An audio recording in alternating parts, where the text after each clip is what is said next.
Hello, you are listening to Trump Republic Radio. It is November 12th, 2017. I'm your host, Enzo Quesada, and as always, I'm joined by my co-host, Bobby Hester. Hello, everybody. And this week, we got back on in the guest spot, Lance Ferrell. He was on, not last week, but the week before. We enjoyed your episode a lot, so thought we'd have you back on. Thanks for having me back, guys. I'm happy to be here. So before we get into the show, I guess there's a couple things we want to talk about. Do you want to talk about what the midweek for this week is? I think we should. I think we should. Okay, so the midweek for this week is we have an interview with Eric Burkhart, who is a former CIA spy, and he's running for the recently vacated Lamar Smith seat. Now, that's the 25th District of Texas, I believe? 21st. It's 21st District. Yeah, 21st District. And so that's like an R lean, like 12. So It is an R plus 10 district, so essentially whoever wins the Republican primary is going to win that seat. Yeah. Now, if you remember on the show in the past, we talked about how we are going to have on Representative Jason Isaac, who's in the Texas legislature. He has also announced that he is running for that same Republican primary seat for that congressional seat as well. Yeah. And he's really good too. So we're still trying to have him interviewed, and I've been trying to get like him to settle to it for like 2 months now. he's a very busy man. Yeah. But also there is another woman by the name of Susan Narvaez. Now, she was the Republican nominee for District 35 in 2016, which is a super gerrymandered Democrat district. It's like D plus 30 or something like that. She lost, but I volunteered for her campaign for like 2 months.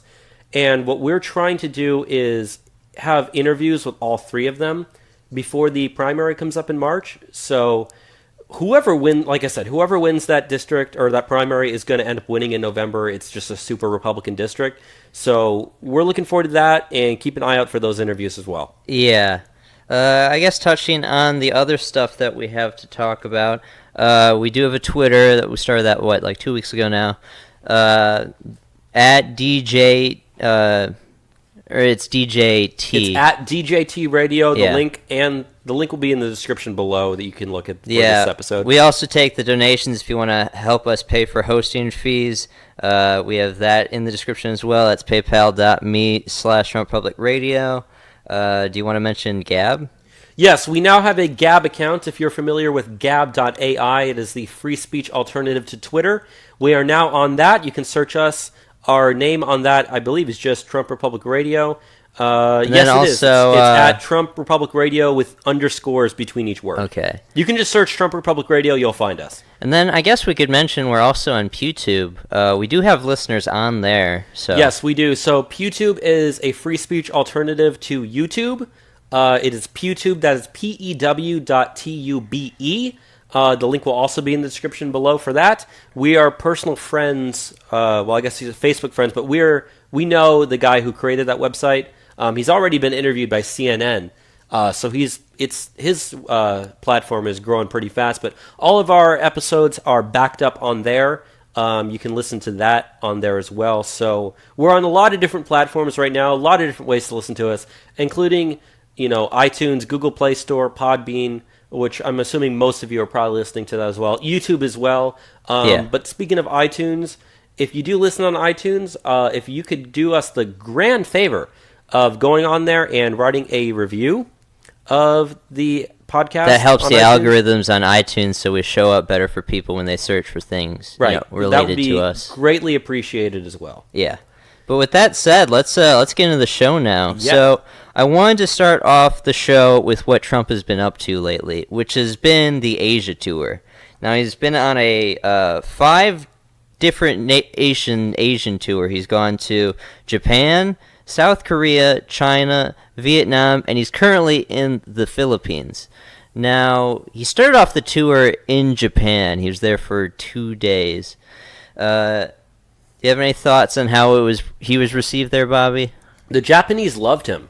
Yeah. They absolutely loved him. Shinzo Abe, Prime Minister of Japan, he loves Trump too. Every single time that they have met, it seems like they're best friends, And I guess with that, I do want to bring up the elephant in the room for the Japan trip, and that was when Trump and Shinzo Abe were feeding some koi fish. We've all seen the video now. CNN selectively edited the video to make it look like Trump dumped out his entire box of, I guess, fish feed, whatever that stuff was, right? When he was told to, I'll just say spoon fish it feed. in. And it looked like he just dumped the whole box. But if you watch the CNN video, it, zooms in on him right when he does that. Where there's other videos that are, unedited, Shinzo Abe dumps his box first. He just kind of tosses what's left, and then Trump, then a second later, dumps his. So, CNN, even something as simple as, hey, they're feeding koi fish together. He does the exact same thing that the president of Japan does. They go out of their way to make Trump look bad. And what's worse is that made its way to the Japanese media as well. And they couldn't understand, how CNN was even able to do that. The Japanese people in Japanese media were like, what's the problem? Because they don't have a problem with fake news as prevalent as it is here. Yeah, and even they were like, are you serious? It's completely obvious. You got to be really dumb to do that. So even the Japanese media and the Japanese people are like, yeah, CNN's fake news. And there's a picture, I believe this was in Japan. Melania Trump's there, and all the little girls are waving at her, and it was great. Trump, I guess I could say is Japan. I believe it was either Shinzo Abe or one of the other officials from Japan. They made a statement, I'm paraphrasing this. It was something along the lines of, although the U.S. and Japan have been friends for some years now, our friendship is closer than it ever has been before. And, Trump got a warm welcome when he went to Japan, and it was great. He's a good international ambassador for us. Now, after that, he went to South Korea for a day, which I did see some complaints from South Koreans because they don't like Japanese people. They kind of don't like it that he prioritized Japan over them. But he went to South Korea for a day. He talked to the National Assembly there. And then he went over to China, where he got a great honor bestowed upon him. Yeah, if you remember back when the last time Barack Obama went to Japan, not Japan, went to China, they made him exit out the back of the plane, and they didn't bring the staircase and all this stuff, but Trump had this warm welcome, full military parade and everything like that. Because they love him, I mean, I'm not saying that the Chinese... And he's friends with President Xi. Yes. They get along pretty well. Yeah, they do. They respect him as a world leader. Yeah. And Melania Trump stayed behind once Trump left China so that she could go and look at the Great Wall of China. She was wearing these I keep saying Japanese, I mean Chinese clothing. Very beautiful. But especially what came out of the meeting with China is China said that they were going to put some new sanctions on North Korea. So that was a good, significant development because Trump's actually getting these other world leaders to agree to things that he wants to do, which, you look back a year ago before the election, everyone was like, oh, if Trump wins, no one's going to respect us. It's going to be the laughing stock of the world. Instead, our strength in relationship with Japan, South Korea, China stronger than ever. Is stronger than it ever has been before. And it would not have happened if Trump was not the president. Yeah. He was also the first foreign leader to ever have a dinner in the Forbidden City in China. That's an honor bestowed upon him. He also saw an opera there. So they really rolled out the red carpet for him.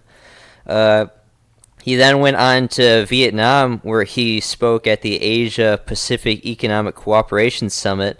And there's a pretty, iconic photo now of him meeting Vladimir Putin there. Yes. And they're both wearing the same kind of silky blue pajama-looking clothing. Yeah, they gave all the world leaders there the same outfit to wear. It was this extra large button-up blue dress shirt type looking thing. You look at the picture, Putin's wearing a white button-up white button-up shirt underneath it with the tie. Trump's just got the shirt unbuttoned at the top. You can tell he's not wearing anything underneath because his pecs are kind of pushing out. So when the lefty media saw that our president is shaking hands with Vladimir Putin, and it looks like they coordinated dress together. They're freaking out because it looks like they're best friend tier, which is not allowed. So after his stop in Vietnam, he's now currently in the Philippines. That's where he is as of the moment. And today he met for the first time with Rodrigo Duterte. Yeah, I was looking forward to their meeting with Duterte. I wish that Putin would have gone with Trump to the Duterte meeting, because I am still waiting for that photo of Trump, Duterte, and Putin all together. That will be my background picture on my computer forever. Yeah. Unfortunately, that didn't happen, but finally Trump did get to meet Duterte. I think you can't understate how significant his visit to the Philippines is, though, because people forget about this. Under Obama, Philippine and American relations deteriorated.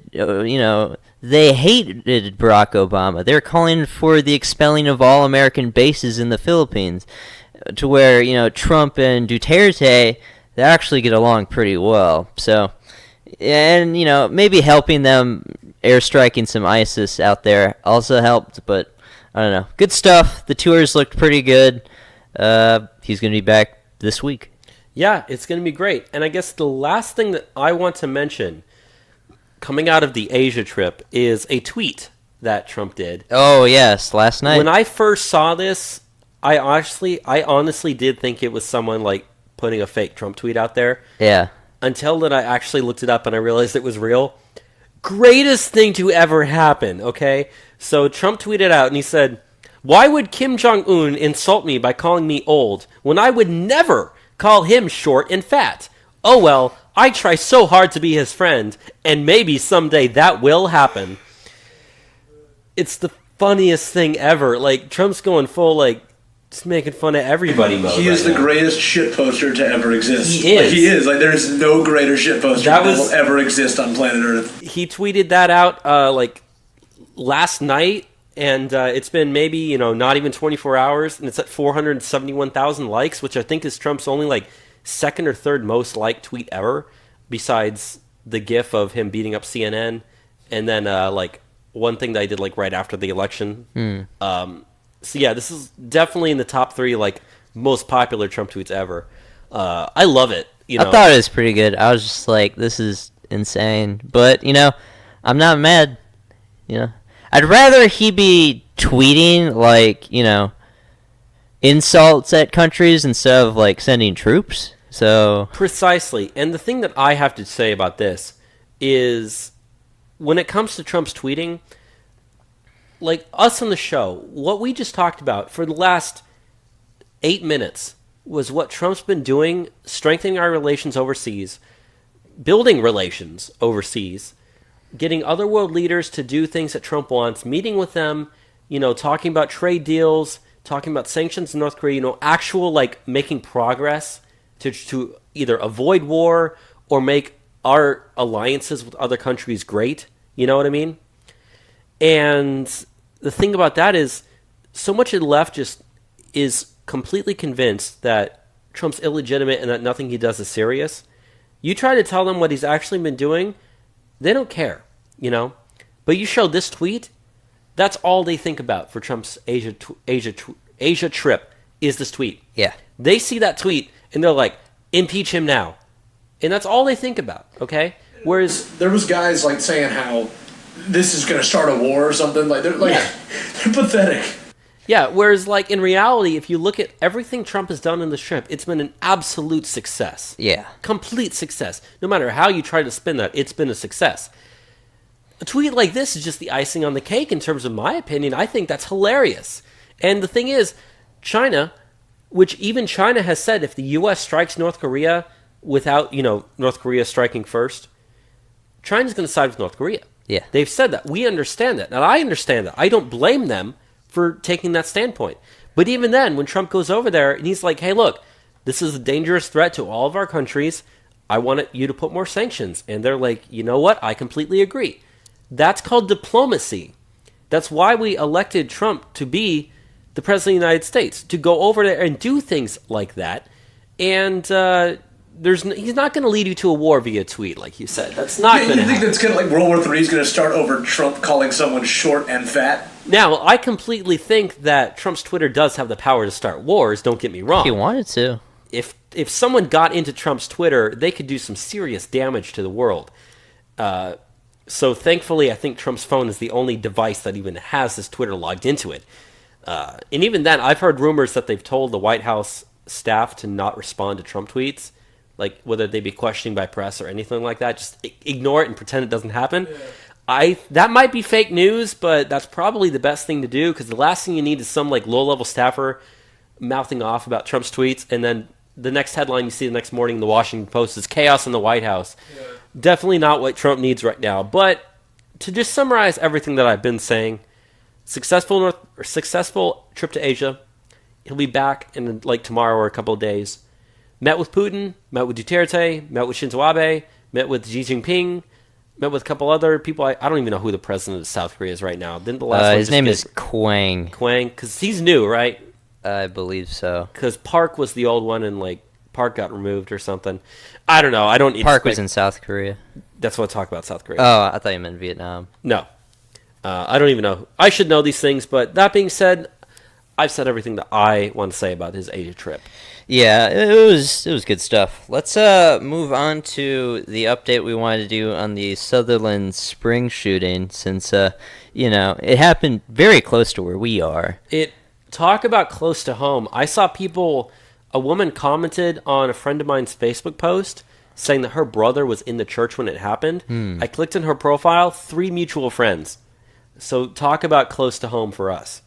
My mom has a friend who lives in Sutherland Springs, 2 blocks from that church. And thankfully she wasn't there when it happened in the city, but still, like, very, very close to home. Now, when we were last doing the show, this had just happened, so we didn't really even know the specifics. We didn't know if we should even cover it, because, it just happened. But as of now, how many people have been confirmed dead? I think it's 28 right now. Something like that. Really bad stuff. It was done by 26-year-old Devin Patrick Kelly. We've learned some things about this guy. Really sick guy. One, he tried to date underage girls.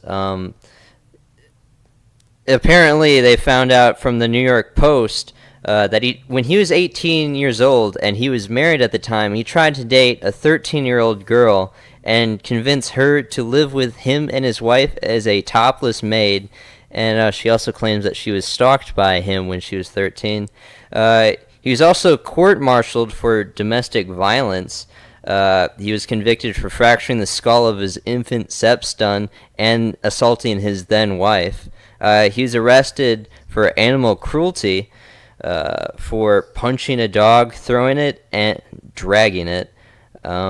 And then he also threatened his mother-in-law. There is some exchanges between the mother-in-law and him through text that were very threatening. And his mother-in-law attended the church where the massacre happened.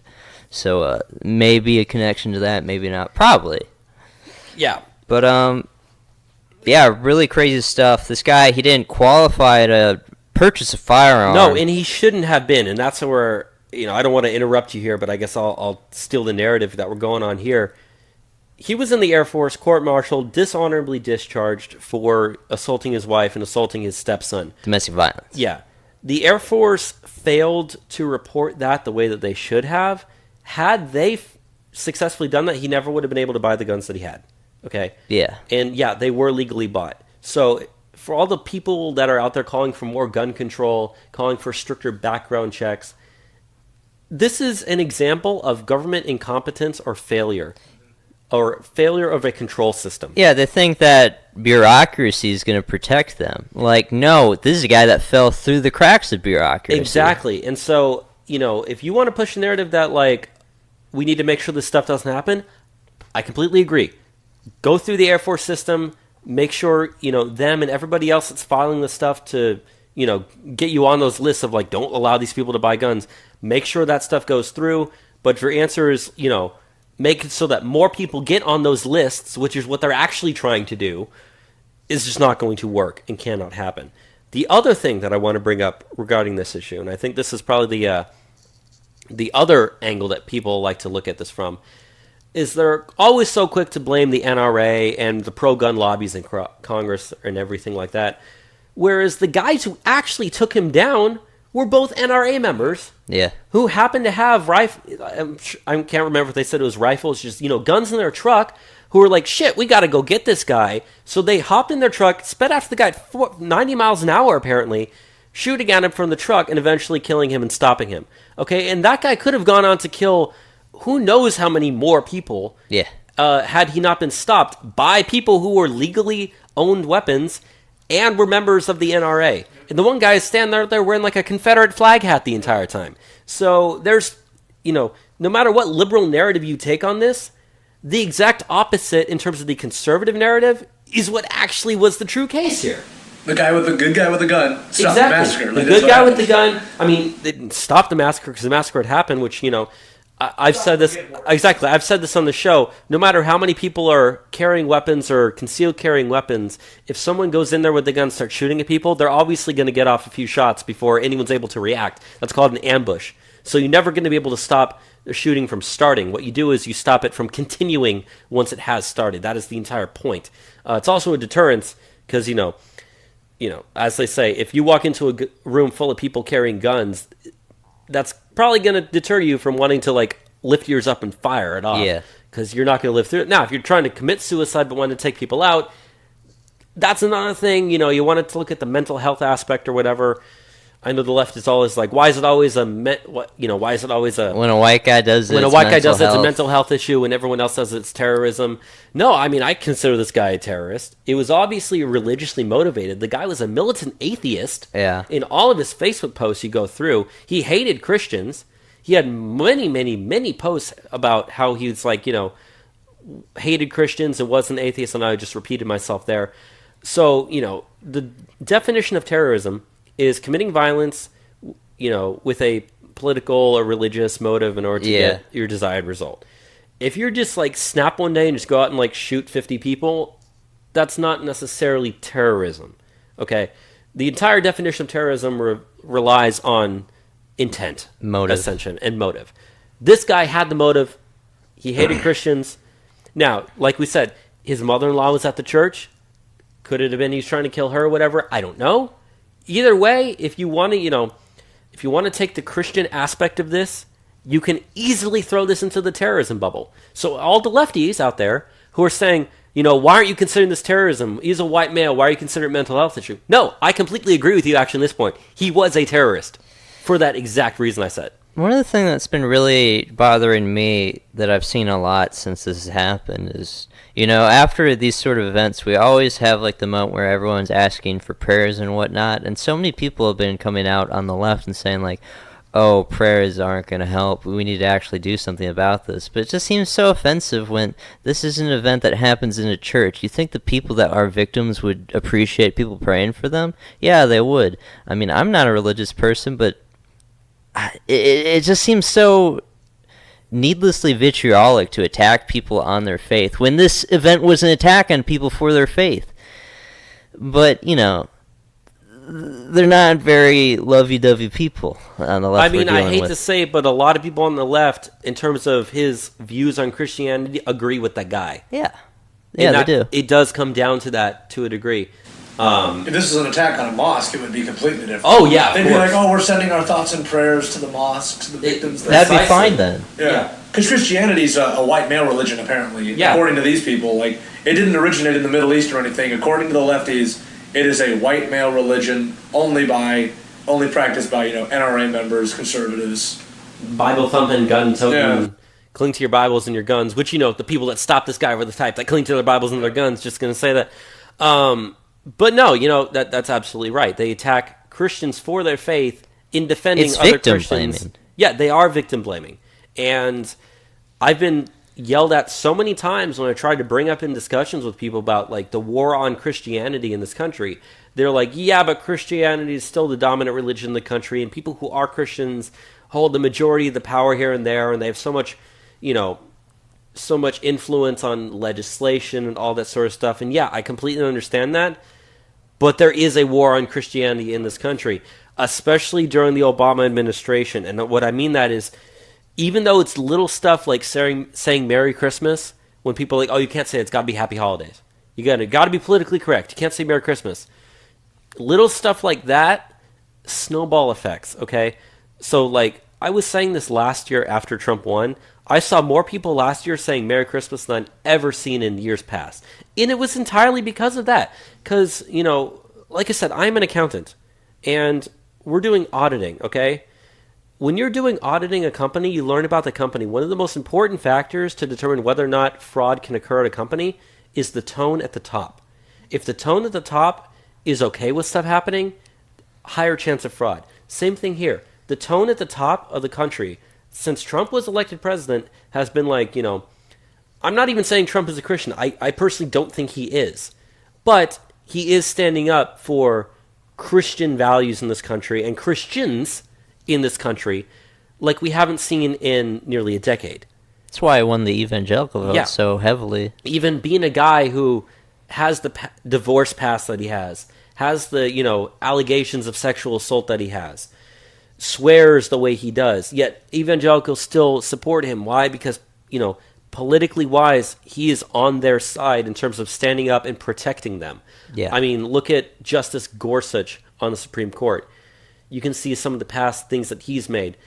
All this different sort of stuff. I mean, look at Mike Pence. Mike Pence is like as evangelical Christian as you're going to get at this point. So the point I'm just trying to get around to making here is, there is a war on Christianity in this country coming from the left and other groups, but I guess I could say the Christians kind of got some balls recently over the last year or so. They're starting to like fight back politically and culturally against it. And when you have something like this, and the left is, the first thing they do is say, A, let's ban guns, B, your prayers aren't helping. Regular, everyday people are going to see that and be like, wow, that's entirely disrespectful to the people that just died.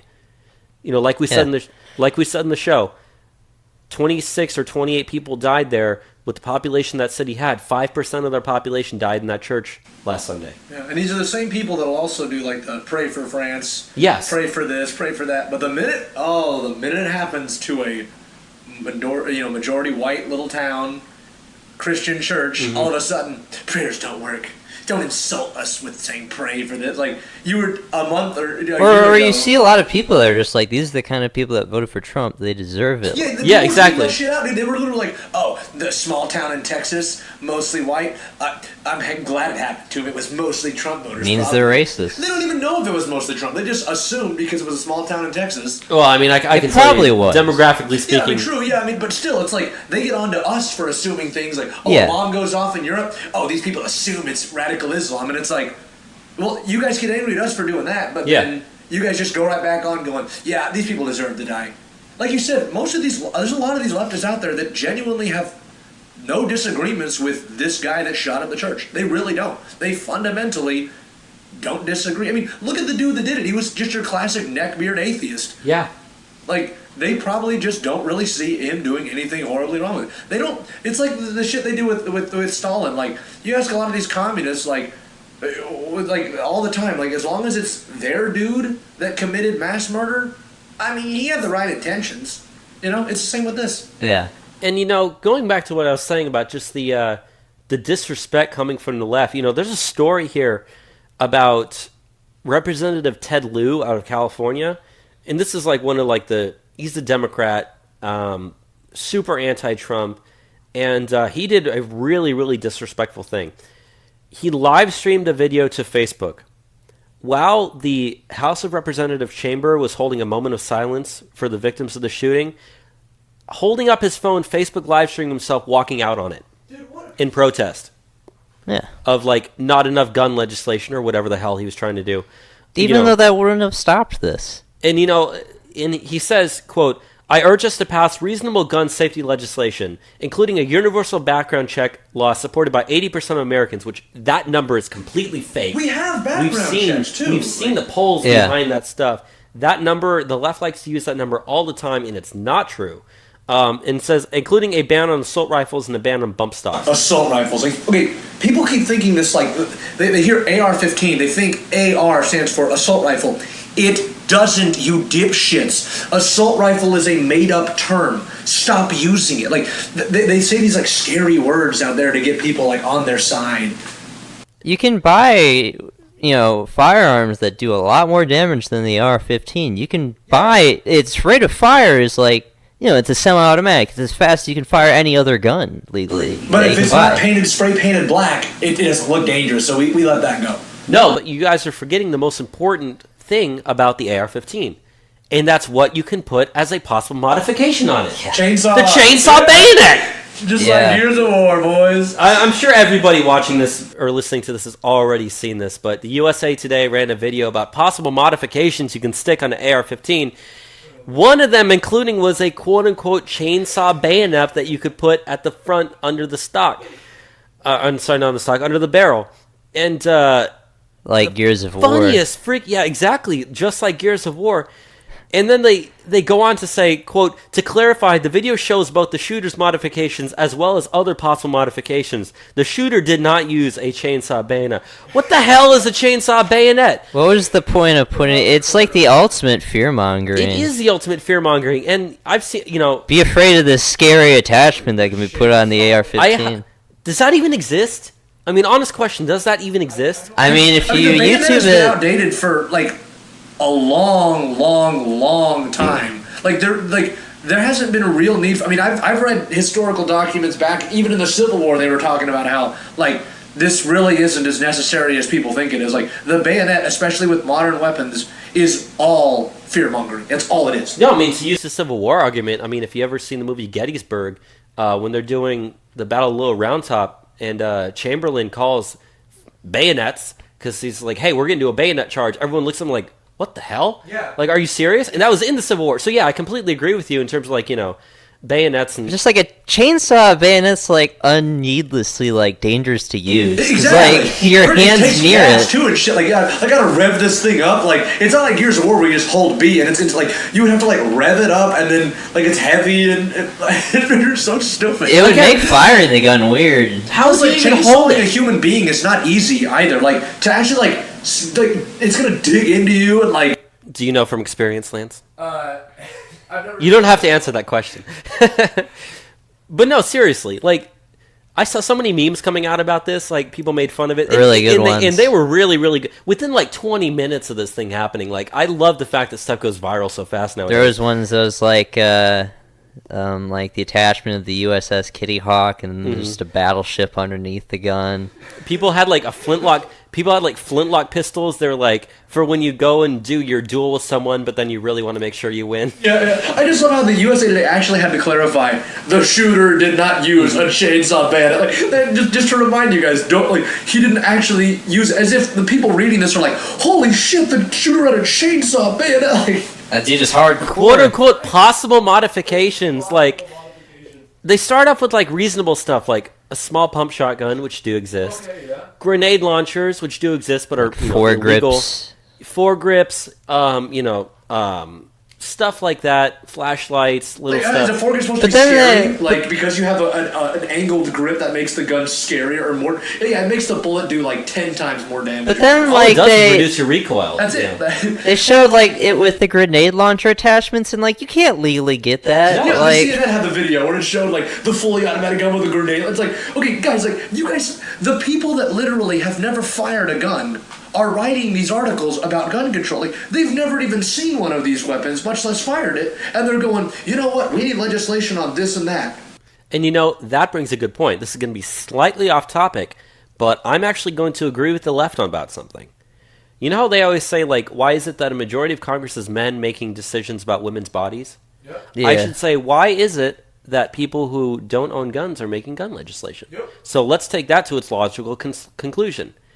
They say, like, oh, why is it that straight people are making decisions about transgender people's bathrooms? I say, okay, let's let all the transgender people in Congress vote on this legislation. Crickets. You know why? Because there's none there. Yep. Okay? So how about we let only gun owners make gun legislation? We let only women make women's bodies stuff, which, choices. Like a third or, almost like 2/5 of women in Congress are Republican and actually are against stuff like Planned Parenthood. So yeah. Good luck getting your legislation passed there. But yeah, I agree with the left. Only gun owners should make gun control legislation. And, like, I said on Facebook this week, like, I can't understand how many people think that the AR-15 is an automatic weapon. Dude, people still think this. Like, I'm not a gun owner. I don't shoot guns, but, like, I just know this is, like, common sense. And, like, I've gotten into, like, Facebook debates. There are people that are liberals that I think are smart, that are college educated, that teach children, and, like, they think it has a fire rate of, like, 10,000 rounds a minute. It's like, no, it's, like, the same as a handgun, essentially. Yeah, and for people that think that, first of all, shooting fully automatic, which none of these weapons can do, doing that is unbelievably inaccurate. Right. Like, it is so hard to do. Like, I know people watch their movies and they just see, like, the guy just go, like, fully automatic, brrr, like, for 5 minutes straight. Like, first of all, if you shoot an AR-15 fully automatic, you're out of ammo like that. You're done. It holds 30 rounds, okay? You're going to be out of ammo. Second of all, it is unbelievably difficult to control 5.56 type ammo coming out of a rifle and keeping it steady. You shoot just 3 in a row and that thing's going to be way up, unless you are trained. Oh, even if you're firing something like a 9mm automatic. I mean, you know, if you've ever been to, there's a place in Las Vegas called the Gun Store. Yeah. And you can literally got like a wall of weapons to be like, which one do you want to fire? Pay $50, you get an entire magazine of it. You can fire it full auto. You know, that's part of their shtick. I've been there twice. I fired an AK-47 full auto, and I fired an MP5 full auto. MP5, as far as I'm still concerned, or as far as I know, fires 9mm bullets. Yeah. Even that thing, there's a reason why the military doesn't use full auto. They use, if anything, like burst fire, like 2 or 3 shots at a time. Because if you try to hold that thing down, you're not hitting your target after the first couple of bullets. It's going up because of recoil. That's why the military doesn't do stuff full auto. They use just, like... It's unsafe. Because it's unsafe, it's a waste of ammunition, it's inaccurate, and if it's inaccurate, you're not going to kill your enemy, and that's the whole point of shooting at someone. So... Waste ammo, too. Yeah, if you are trying to kill someone, that's like, I use the same exact narrative when we were talking about the Las Vegas shooting, when they're saying, oh, this guy was using a bump stock. I'm like, when you're that far away from a crowd, at that height, a bump stock, after like 2 shots, you're going to be firing like a mile out of the way. Yeah. It doesn't make sense to use a bump stock in situations It made him less accurate. It saved lives. So, when Congressman Ted Lieu is out there walking out of the House of Representatives chamber live stream and saying we need to ban assault weapons and bump stocks, neither of which was used here. There's no such thing as an assault rifle. But he feels so disgustingly self-righteous about it that not only is he going to do it, he's going to show the world on Facebook Live him doing it. Mm-hmm. Honestly, the only reason the United States still has California is because naval bases. Like, if we didn't have anything there, we could just say, all right, we're done with this place. I mean, I'm in favor of California seceding, or not even seceding. I'm in favor of California being forcibly kicked out of this country, personally. I like your idea of the making only gun owners make gun legislation. Like, it would be a great campaign. Like, you could put posters around, like, my gun, my choice. Like, what I decide to do with my AR-15 is my choice. Okay, yeah. What were you saying? No, I think we should just maybe move along. Yeah, I do too. So, I guess then we're moving into science and tech right now. So the first thing we got up, and really the only thing we got up here in science and tech, is a self-driving bus crashed in Las Vegas 2 hours after it first launched. This was the United States' first self-driving shuttle project for the public. And then it hit a semi-truck. Oh. So for all of you out there who are concerned about self-driving cars and how safe they are, 2 hours is all it took for the only one in existence to crash itself. I was thinking about this because I didn't pick the article for it this week, but I was thinking about when I was driving. I was just like, when we get into a world where like self-driving cars are a thing, how is that going to affect like car insurance? I was thinking the same thing. Like, that's the number one thing holding us back is the car insurance lobby is not going to allow that to happen anytime soon. Yeah, precisely. They're not. And because then is it the fault of the vehicle itself if it crashes? Or any sports car industry. Like, I mean, there's a lot of things that people buy cars specifically to do. Like, if you're buying a really fancy car, one of the reasons to do it is for the driving experience. Right. Like, if my car just goes when I just push a button, it's not going to go at the speed I want or the acceleration I want. And, you're talking about, like, accidents and stuff for, like, car insurance lobby. You still got to determine, like, fault. And what are you going to be like? a computer system that's got all these like monitors and stuff controlling versus like human error. So then, do you sue the dealership? It's like, do you sue the dealership? Do you sue the person who like coded it? Yeah. Where does this come from? What do you do if your self-driving car hits someone else's self-driving car? Who's at fault then? I mean, it really all does come down to who's at fault. And so I'm still wishy-washy on self-driving cars. I mean, like, I think they're a net positive in the long run, but I'm very, very skeptical of at least where they are right now. So they have their place. Yeah, and but in terms of like the one that they had there was like a almost like a taxi sort of that was just driving people around. The one they had there in Vegas, so I wouldn't do it. It might be cheaper. They said it can fit up to 12 people at a time. So eventually, maybe it's going to work, but the technology's not there yet. Yeah, they said that it has an attendant and a computer monitor and uses GPS and electric curb sensors instead of brake pedals or a steering wheel. So I think that every self-driving car, in terms of ones that are available to just like individuals, needs to still have in a manual controls over it. And stuff like this one, if you look at it, it literally looks like a blue box with doors and four wheels on it. And it controls everything else by itself. So if those people are in it, God forbid someone hacks into the system and can control that. No one's going to be able to stop the thing. I'm very, very skeptical of this thing. So, I don't really have too much more to say on this other than the fact that I just think it's funny that all it took was 2 hours before everyone's concerns to actually become reality. And the people in there were like, they wouldn't release this if it was unsafe. Like, and then, because they're thinking like, hopefully nothing goes wrong. And then 2 hours later, like, well, I knew I shouldn't have gotten this self-driving car. No, think about it. For the people that were in it at the time, they're the only people in the entire country that have been in an accident in a self-driving car.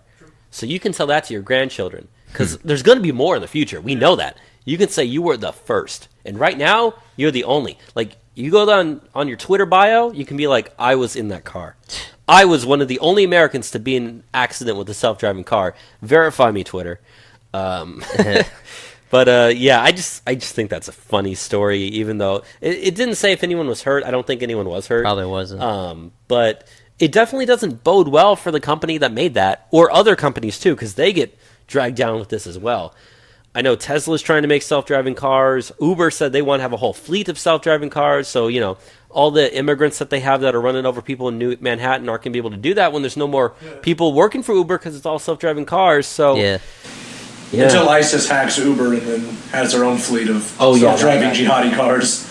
God, you can... Holy fuck, that's... I just thought about that. Fuck. All of a sudden, all the radios just start blasting the ISIS theme song and then just start running over everybody.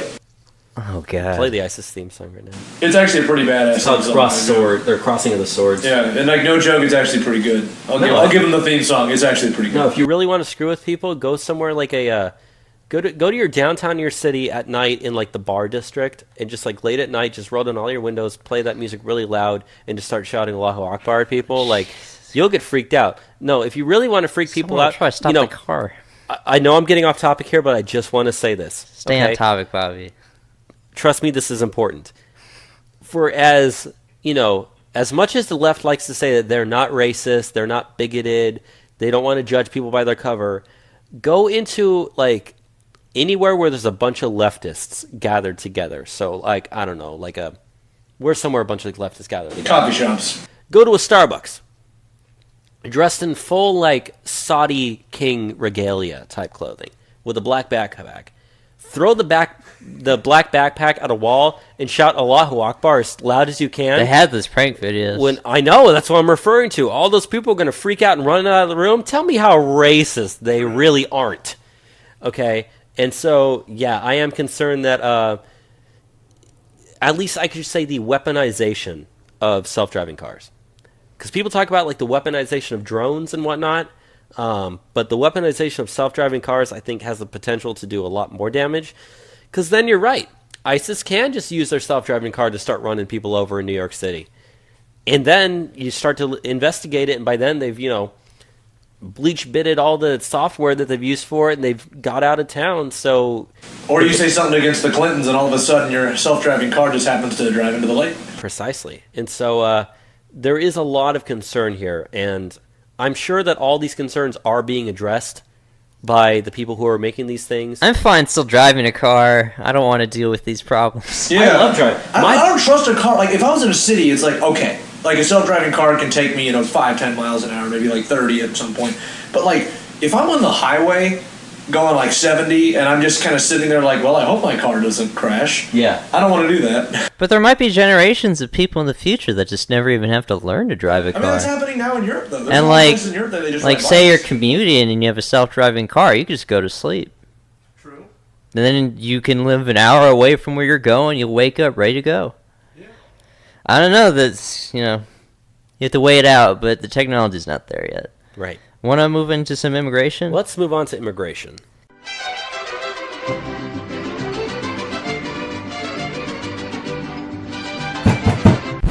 Open the door! Immigration! Lo mismo, vamos, niños!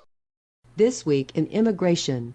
Okay, the first story on immigration this week we have, it happened on Thursday afternoon. Hundreds of illegal and legal aliens descended upon the Hart Senate building to protest in support of DACA. They say hundreds. I've seen estimates of maybe 1,000. There are several hundred students from the local colleges that came, and also one high school. Have you seen any of the videos of them yelling there in the Senate building? Unfortunately, yes. Really loud. Yeah. Really disruptive. And just really infuriating. Like, they always complain about, oh, the Russians are trying to influence American politics. But you have foreign nationals trying to influence American politics for their own benefit. And, like, they're not a problem. It's only when it's a Russian that does that. That's not okay. And friendly reminder, you cannot be a foreign national and protest in Mexico. Just throwing that out there. Like, they're taking advantage of our First Amendment, which they don't even have. It's insane. Yeah, and, I do like the line that you guys used about how, you have foreign nationals in this country protesting to try to change our culture for to change their our own laws. benefits, their own behalf, at the expense of us. Yeah. And like you said, in Mexico, that doesn't fly at all. But, I guess the greater picture here is the fact that what they want to try to do is get Congress to pass DACA legislation. And we've talked in the show about how that's just not going to happen. Especially when you talk about how, Trump released that 70-point immigration plan saying, no matter what you pass, if it doesn't meet all 70 of these points, I'm not signing this into law. And that would be before you even get the DACA kids. Yeah. All they say 800,000. I've got updated numbers. It's actually about 600,000 that are still on the program. And I'll talk about that here in a second. Here's the problem with that. Let's say that somehow you get enough Republicans to agree with Democrats to pass some sort of DACA legislation. Like the DREAM Act. Yeah. That's going to be a lot harder to do in the House than it is in the Senate. Okay? And even then, unless you pass like the DREAM Act, which they want like a quote-unquote clean DREAM Act, which means like the only thing in there is you're legalizing these people. We don't give up anything. Yeah, you don't give up anything. You're just saying like all the people that are DACA, path to citizenship, let them become citizens, let them get full rights, full everything, let them stay here, all that stuff. Full, complete amnesty and citizenship. That's the DREAM Act isn't just for DACA, it's for a general amnesty. It would be something like 6 million people would qualify. Precisely, and there's no way that we should do that. But that being said, Democrats themselves, there is no way that they're going to agree with border wall funding and more immigration enforcement in the United States and ending chain migration and what's some of the other things? E-Verify? Yeah, complete E-Verify. And biometric checks for visas? Yeah, all these other things at the exact same time in the exact same bill. There's no way Democrats are going to agree to that to pass it. And that's why I do like what Trump's doing right now, and he's kind of hardlining them, saying, look, if you want me to give any sort of amnesty at all to these 700,000 DACA people, you got to meet these things. Knowing there's no way they're going to be able to do it. He is calling, he's not even bluffing here. We always say Trump doesn't show his hand. He's showing his hand. He's literally saying, there's no way you're going to agree to this, so I'm safe here. He's got the best bargaining chip in the game, though. He's got all the DACA kids. Okay, we don't have to do anything. If he does nothing, I'm satisfied. Now, if he does something, he's got a big chance of pissing off his entire base. Yes, and he knows that, too. He knows that if he passes amnesty for any type of illegals at all, he's not getting reelected. He's a one-term president, that's it. That's why he's also able to actually do that, is because he's so sure of it. And, let's say somehow Congress does get their act together, and they do pass, everything Trump wants at the exact same time as saying give amnesty to these DACA kids. That's not going to happen anytime soon. And here's why that's important. When Trump first said, I'm killing DACA, and of course, Nancy Pelosi and Chuck Schumer went to there, and they said they signed they said they made some agreement with Trump, but we know that wasn't actually the case. I saw a Hill article today that actually said they still made an agreement. I'm like, okay, this thing's like complete bullshit. But it actually brought up some really good points. Because, let's say you actually are able to do that. DACA is still dead right now, as it stands. So you're not going to have a new program for Lake DACA. When Trump allowed the people that were going to lose their status by March 2018, like within the next 6 months, to give a one-time 2-year extension, there was something like 150 or so thousand people that qualified in that time period, and not all of them signed up.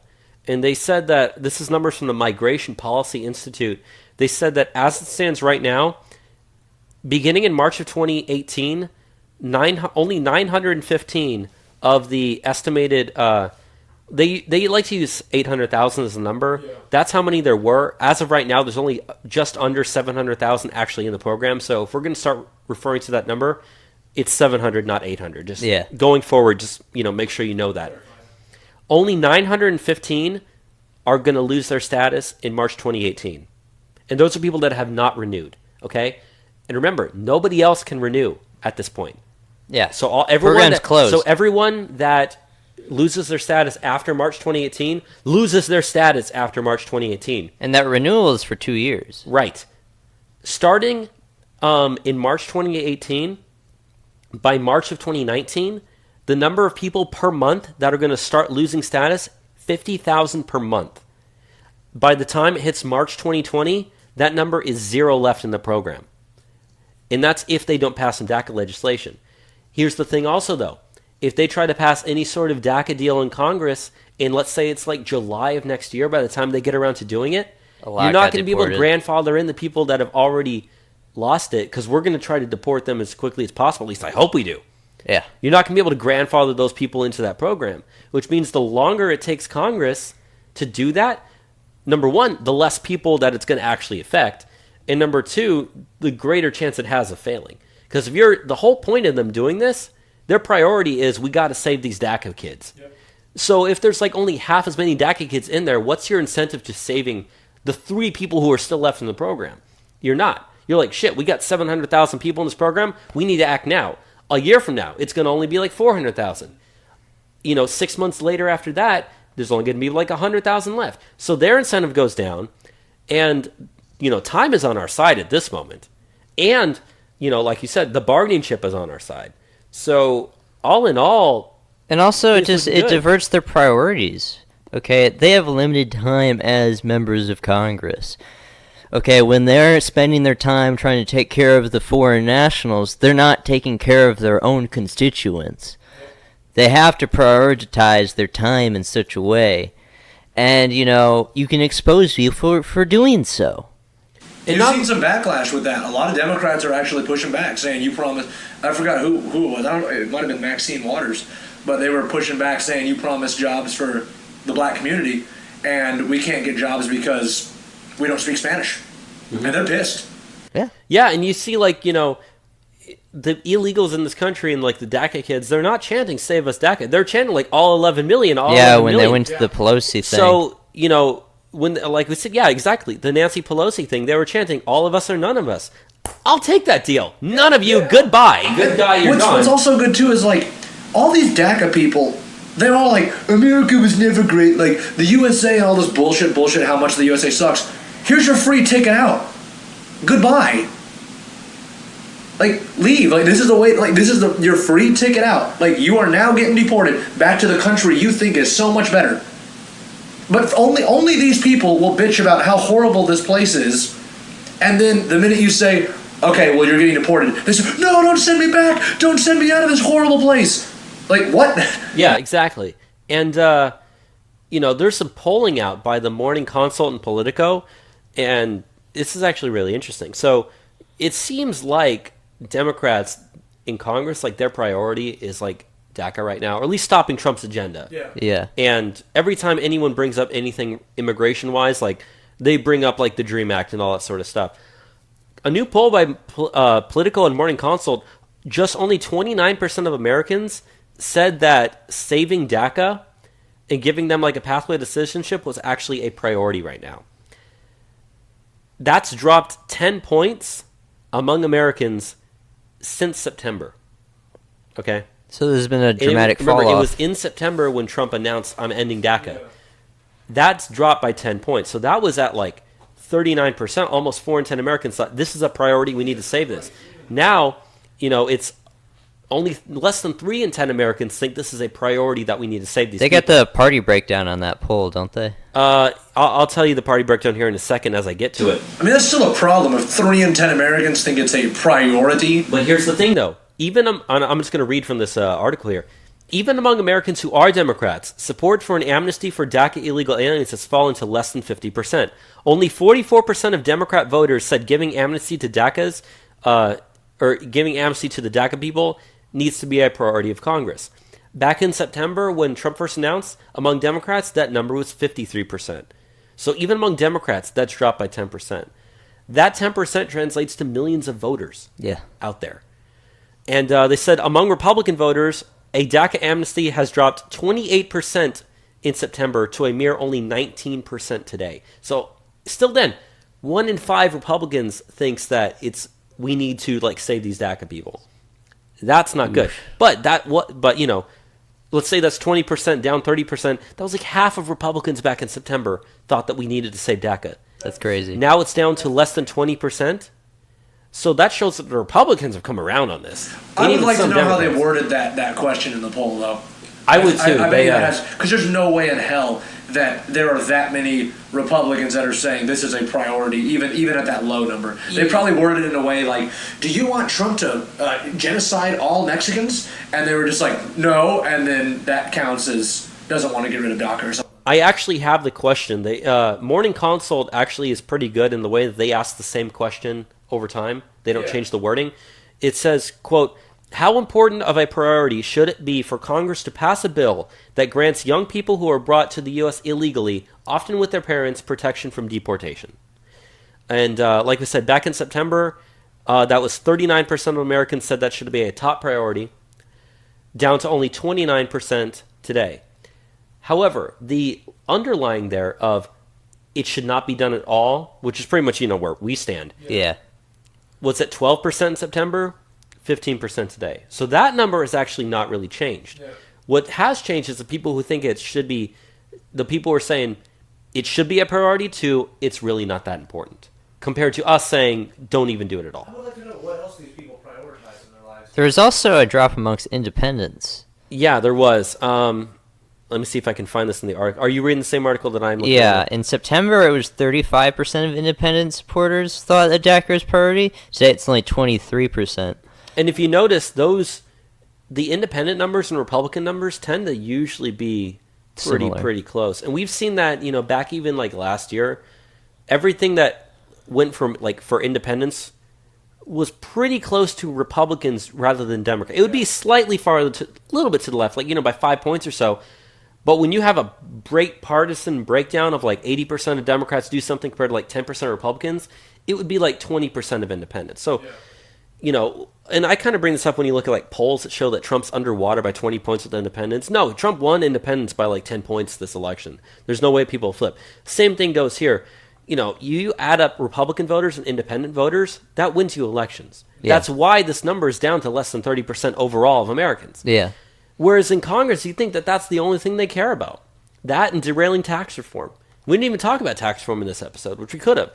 But like I said, they've got that 70-point immigration platform there, and there's no way that you're going to be able to actually pass anything. And even if you do, we get everything, or they get nothing. So, wanna move on to the next story? Yes, I do. Is the next one not mine or yours? I have it. All right, go ahead. So, since we're still talking about dreamers out in Calexico, California, which if you didn't know, that's actually where they're building the prototypes. For the border wall. Yeah. A dreamer named Juan Manuel Montes, 23, who has been deported, has, as of this week, been caught trying to re-enter the country illegally. Montez was spotted by agents just north of a border fence and ran from them for about 200 yards before lying down. He attempted to get up and again and run, but was caught quickly, the Border Patrol said. So, you know, these people don't have any sort of respect for our laws, and like he got to be under DACA for a while, but you know, we send him out and he just comes right back. Yeah, according to his lawyers, they said Montez was the first known participant of DACA to be deported under President Trump. And he's now trying to come back. So yeah, you're absolutely right. Was this the guy that wore the shirt that said "Deport this"? No, that was someone else. They got That the wasn't photo a of the DACA guy, kid. That but was some other. He's just a regular looking guy. That guy's verified on Twitter too. So like, we know who that guy is. Yeah. So yeah, I just wanted to bring this to light that, yeah, it's good that like we get rid of DACA, but I mean, this is, you know, one of the first people to even be deported under DACA, and he's coming right back. So it's especially important to get the border stuff done, because when we send these people back, they're going to try and come back. Yeah, you need to make sure that they don't come back. And so that's why you need to build a wall as well, because this guy was able to cross the border. You wouldn't be able to do that if you had the wall. Yeah. So keep building the wall. Want to move on to the House Freedom Caucus stuff? Yeah, I do. So we got some really good news out of the House Freedom Caucus. They are currently leading the effort to end the diversity visa lottery program, which, as we talked about in the show, that was the same thing that the Mr. Whatever this name was, who ran down those people in New York City, came to the United States. I think it's Sadif Saipov? Yeah, whatever that dude's name was. Anyway, so the it's actually being championed in the House by the House Freedom Caucus, and Senator Kennedy from Louisiana has actually introduced his own bill in the Senate to get rid of that program as well. So, yeah. There is some movement. There is some movement. I know, you know, Trump said he wants to get rid of it. The problem is that as much control as he has as the president over immigration, this is something that does need to be done through Congress, that's just the way that it is for this particular thing. So this is up to Congress to do. And it is good that there is at least some sort of movement in Congress to actually get this done. It should have never been there in the first place. Oh, of course, yeah. I just don't even understand the mindset of just like, all right, we'll just give just some random person the luxury of just coming to the United States. Yeah, so, I mean, we don't really need to go into too much detail about what the diversity visa lottery program did. We've talked about that extensively in the show. You can go back and listen to last week's episode called New York Minute. We had the whole big discussion about it when it happened. The show. So if you want to hear us talk about that, go back and listen to that. But if you did, that Manhattan attack seems like so long ago now. It was only a week ago. A week and a half. Yeah. It just got overshadowed by the church shooting. Yeah. And even that's been overshadowed, it seems, you know, by other stuff. Like, I know I've said this twice now on the show, like tax reform. You know, the Senate GOP is trying to deal with tax reform and everything. We didn't cover anything in economics today. We very well could have talked a lot about how the Senate's trying to derail it. We just didn't even cover it because there's so much news. Yeah. But yeah, so that being said, it's there. Do you want to move on to this the Mexican border cop yes, story? I do. So this is something I didn't know about. This was something that I hadn't heard about until I read it, and it almost made my blood boil. So this is out of Sausalito, Coahuila in Mexico. They said that authorities in the border state set their sights on a group of police officers who are believed to have executed 2 U.S. tourists and then covered up the crime by claiming the victims were armed drug smugglers. So essentially what happened was the Coahuila state authorities falsely claimed that the 2 men ran a checkpoint and then opened fire on police officers who chased them. In response, the police officers opened fire and killed the 2 alleged gunmen. They have since been identified as U.S. tourists. However, that was not the case. They were not. In fact, there's video and whatnot that they were not actually drug smugglers. They said, according to Kuwait law enforcement officials, the tourists were not armed and did not elude the checkpoint. While authorities now believe the rogue police officers executed them in cold blood, a motive remains unclear. So they're still investigating this, but yeah, Mexican border police literally killed 2 U.S. tourists in cold blood and covered it up. Crazy Well, I'm not stuff. surprised. That's essentially all. But I haven't heard that anywhere. I know, because it's not being talked about in the U.S. You'd think that would be a major breaking story, but it's not. They said that according to Mexico's Reforma, which I guess is like a magazine or something, the victims were identified as Demetrius Atkins and Edgar Valdez Rodriguez, a Mexican national but legal resident in Missouri. So, people who, they are Mexican nationals, but they are legal residents. Going home to Mexico or visiting Mexico for whatever reason. Still U.S. tourists in Mexico, for all intents and purposes of the word, executed by Mexican border police and then covered up to try to make sure they didn't get in trouble. That's corruption, okay? And part of the reason why we keep saying you need to build the wall, and obviously, that wouldn't have stopped this from happening, but change your policies and priorities of just like dealing with these other countries. Because that sort of stuff happens all the time in Mexico. And everywhere south of Mexico, too. They don't care about us. And they don't care about us. They don't even care about themselves. It's their own people they do it to a lot of times as well. And, that runs in the culture, too. And I'm not saying everybody that comes to the U.S. has got that same sort of like system of beliefs. But that's a country that's right below you. That's right next door. Many other citizens in your own country. Yes. And so you need to just like take a step back and really understand what you're dealing with here, because immigration is something that has the possibility and already has changed the face of nations in ways that they're never going to go back to the way they used to be. And the U.S. is on that road, and we're trying to stop that from happening. It's a slow process. It's going to take time. We might win, we might not. But if you continue to let these sort of things happen and let this stuff slide, if the U.S. just completely ignores this story, which, unfortunately, it looks like that's going to happen because even you didn't even hear about it. And we're both like news junkies. You hadn't even heard about it, Lance, either. So if us having to be, people that put on a weekly news show barely hear about this, the mainstream media isn't talking about this. No, of course not.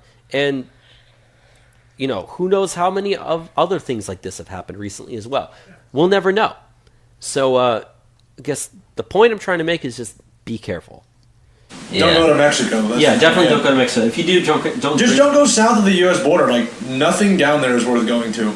Maybe Antarctica to see the penguins, but that's off topic. So let's move on to the next thing. This next story is quite humorous.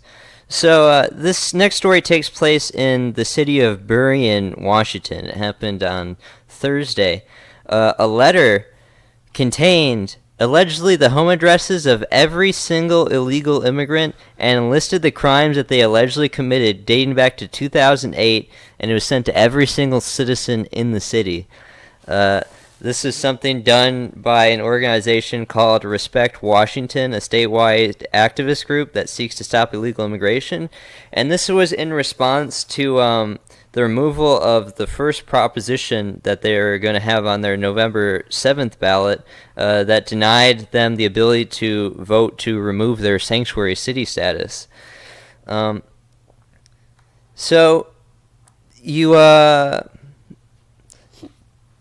They said during their drive to get Proposition 1 on the ballot that actually in the city of Burien, there was an illegal alien who was a DACA recipient named Salvador Diaz Garcia, who raped and bludgeoned a 19-year-old girl in the gym of her apartment complex there.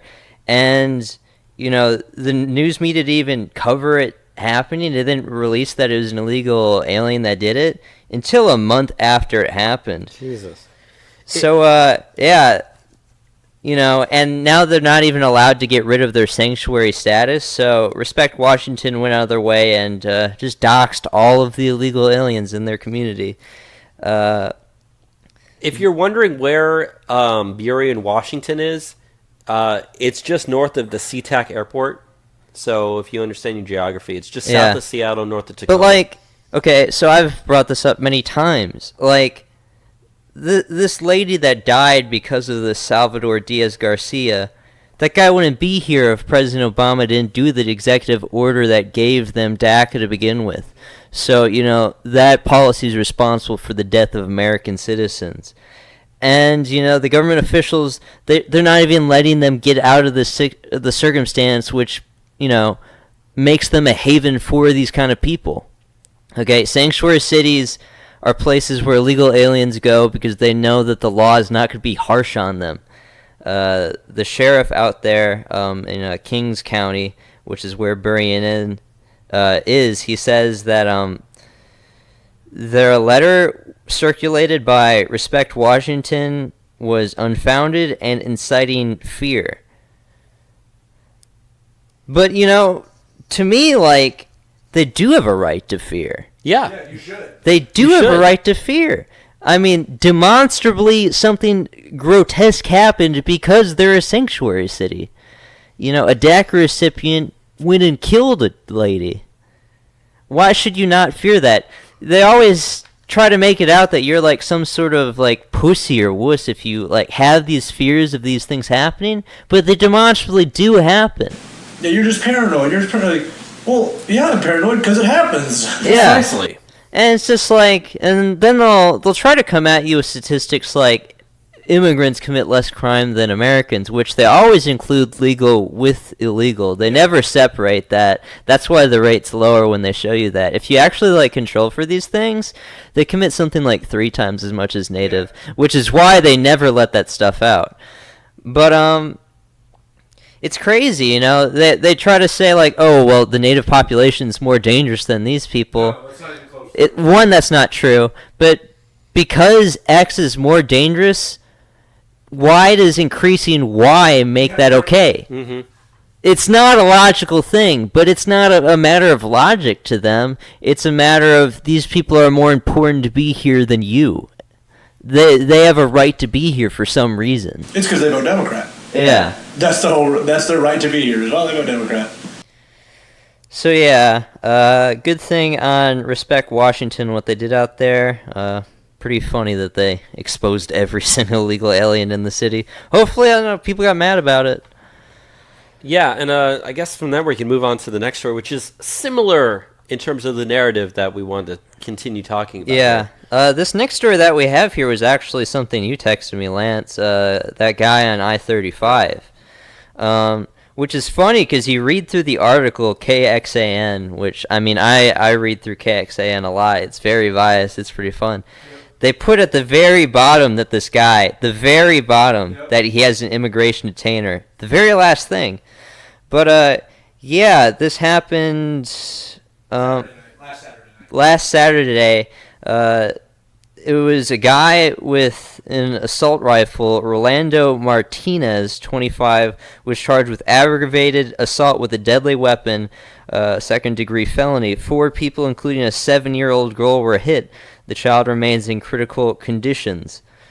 And this is just a guy who is an illegal alien for no apparent reason, just firing a weapon at cars going by on I-35, which is a highway, you know, we all have to drive every single day. Yeah, we've all driven through that same stretch there. It's the area where it's at is just north of UT Austin, up there on I-35 before you get to like Round Rock and stuff. Yeah. So we've all driven through that before, at least those of us here in this room. So this guy obviously lived in Austin, which we tried to pass SB 4, which would have gotten rid of sanctuary cities in Texas, but the courts upheld that. So, you know, Austin still is, for all intents and purposes, a sanctuary city, and, you know, it allowed this guy to harbor himself there to go on and commit this attack, where, you know, he ended up shooting a 7-year-old girl. Yep.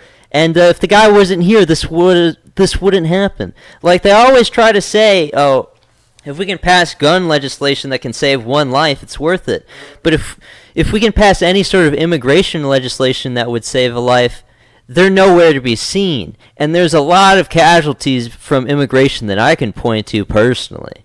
And I think it's funny, too, because, like, when I found this story and sent it to you, I didn't see it on the local media. I didn't hear about it at all. I was on Poll. I was on 4chan. And I see this thing, like, the fact that I didn't even hear about that in person or... And you live in Austin. Yeah, that's what I'm saying. Like, I live right by there. The fact that I didn't even hear about that from just anybody was just... I found that mind-blowing that I had to go on a international website, and I clicked on something about an illegal immigrant shooting people, and I click it, and I'm like, this happened right down the street from me. I didn't even hear about it. But they don't want to bring that up because they don't want to highlight it because it's going to get people mad in the area about illegal immigration because there's a lot of illegal immigrants in Austin. There's a reason they hide it. I remember reading an article about they call it BART, Bay Area Rapid Transport in, I believe it was San Francisco.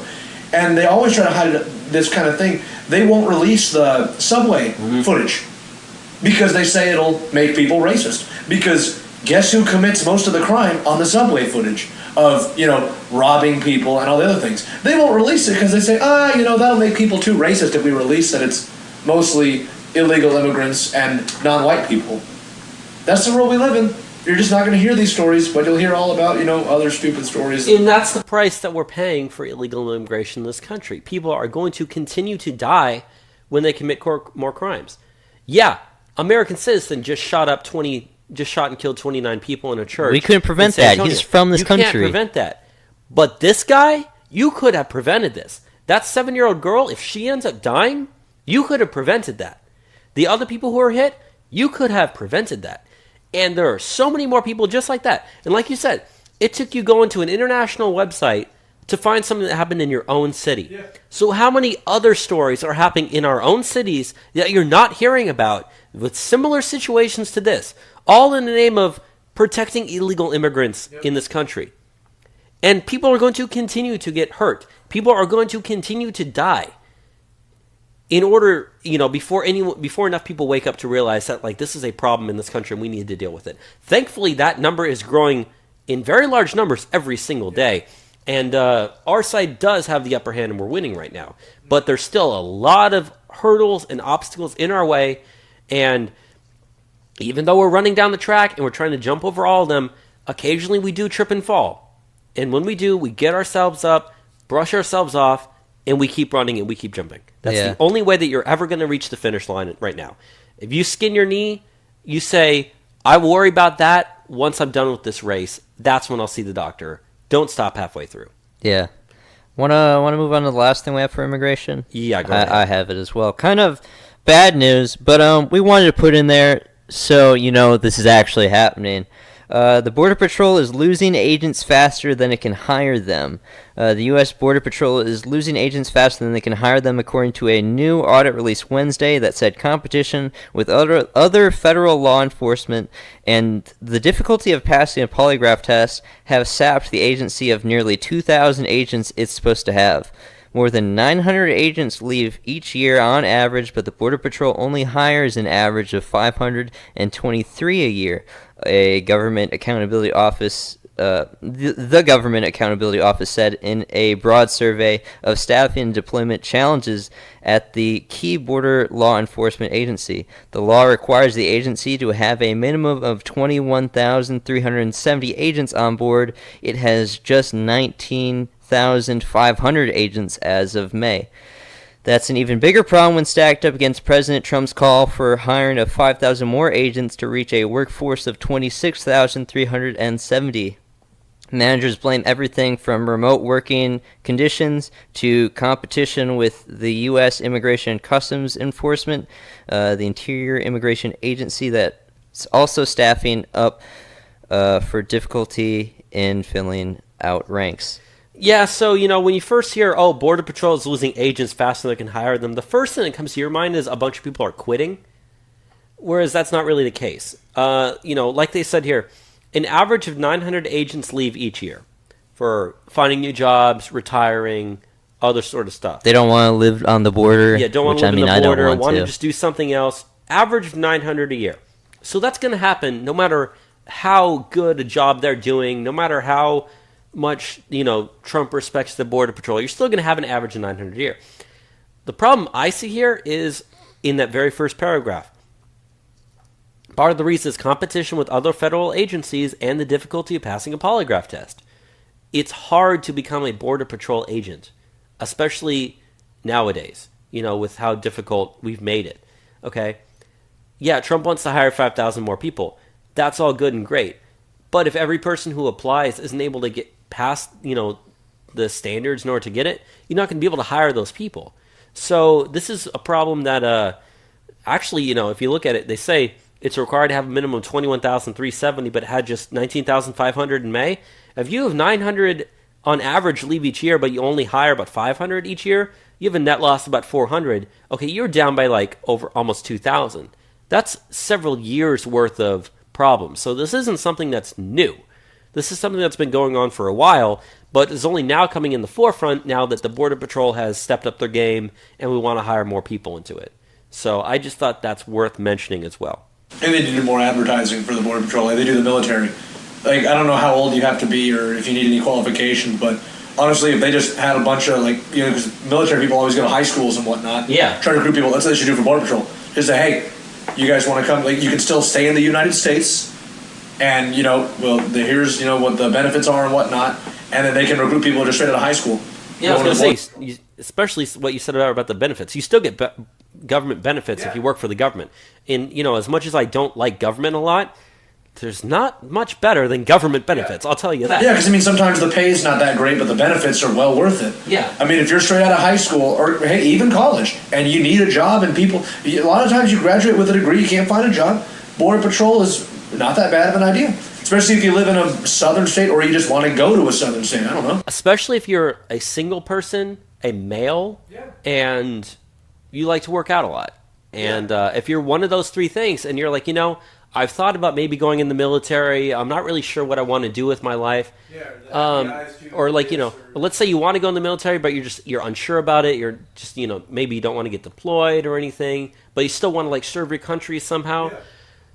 So many people that doesn't even come up with their mind that Border Patrol is even an option. So I'm absolutely agreeing with you, Lance. The Border Patrol, the more you hear about it, doesn't as far as government agencies go, it actually sounds pretty badass. Yeah, it does. So I know my mom has given me the pamphlet on join the Border Patrol after she went on vacation to West Texas once, and I just don't know if I'd qualify, and I wouldn't really want to live along the border. I don't speak Spanish, so I'm not sure how much of a that's also the thing. I don't speak Spanish as well. That big of a Well, we were talking before the show about, military jobs and whatnot.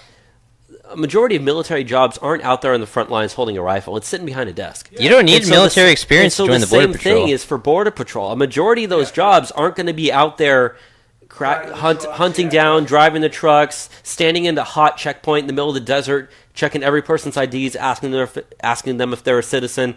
Most of it's sitting behind a desk in an air-conditioned building with a computer in front of you. So, just because you don't...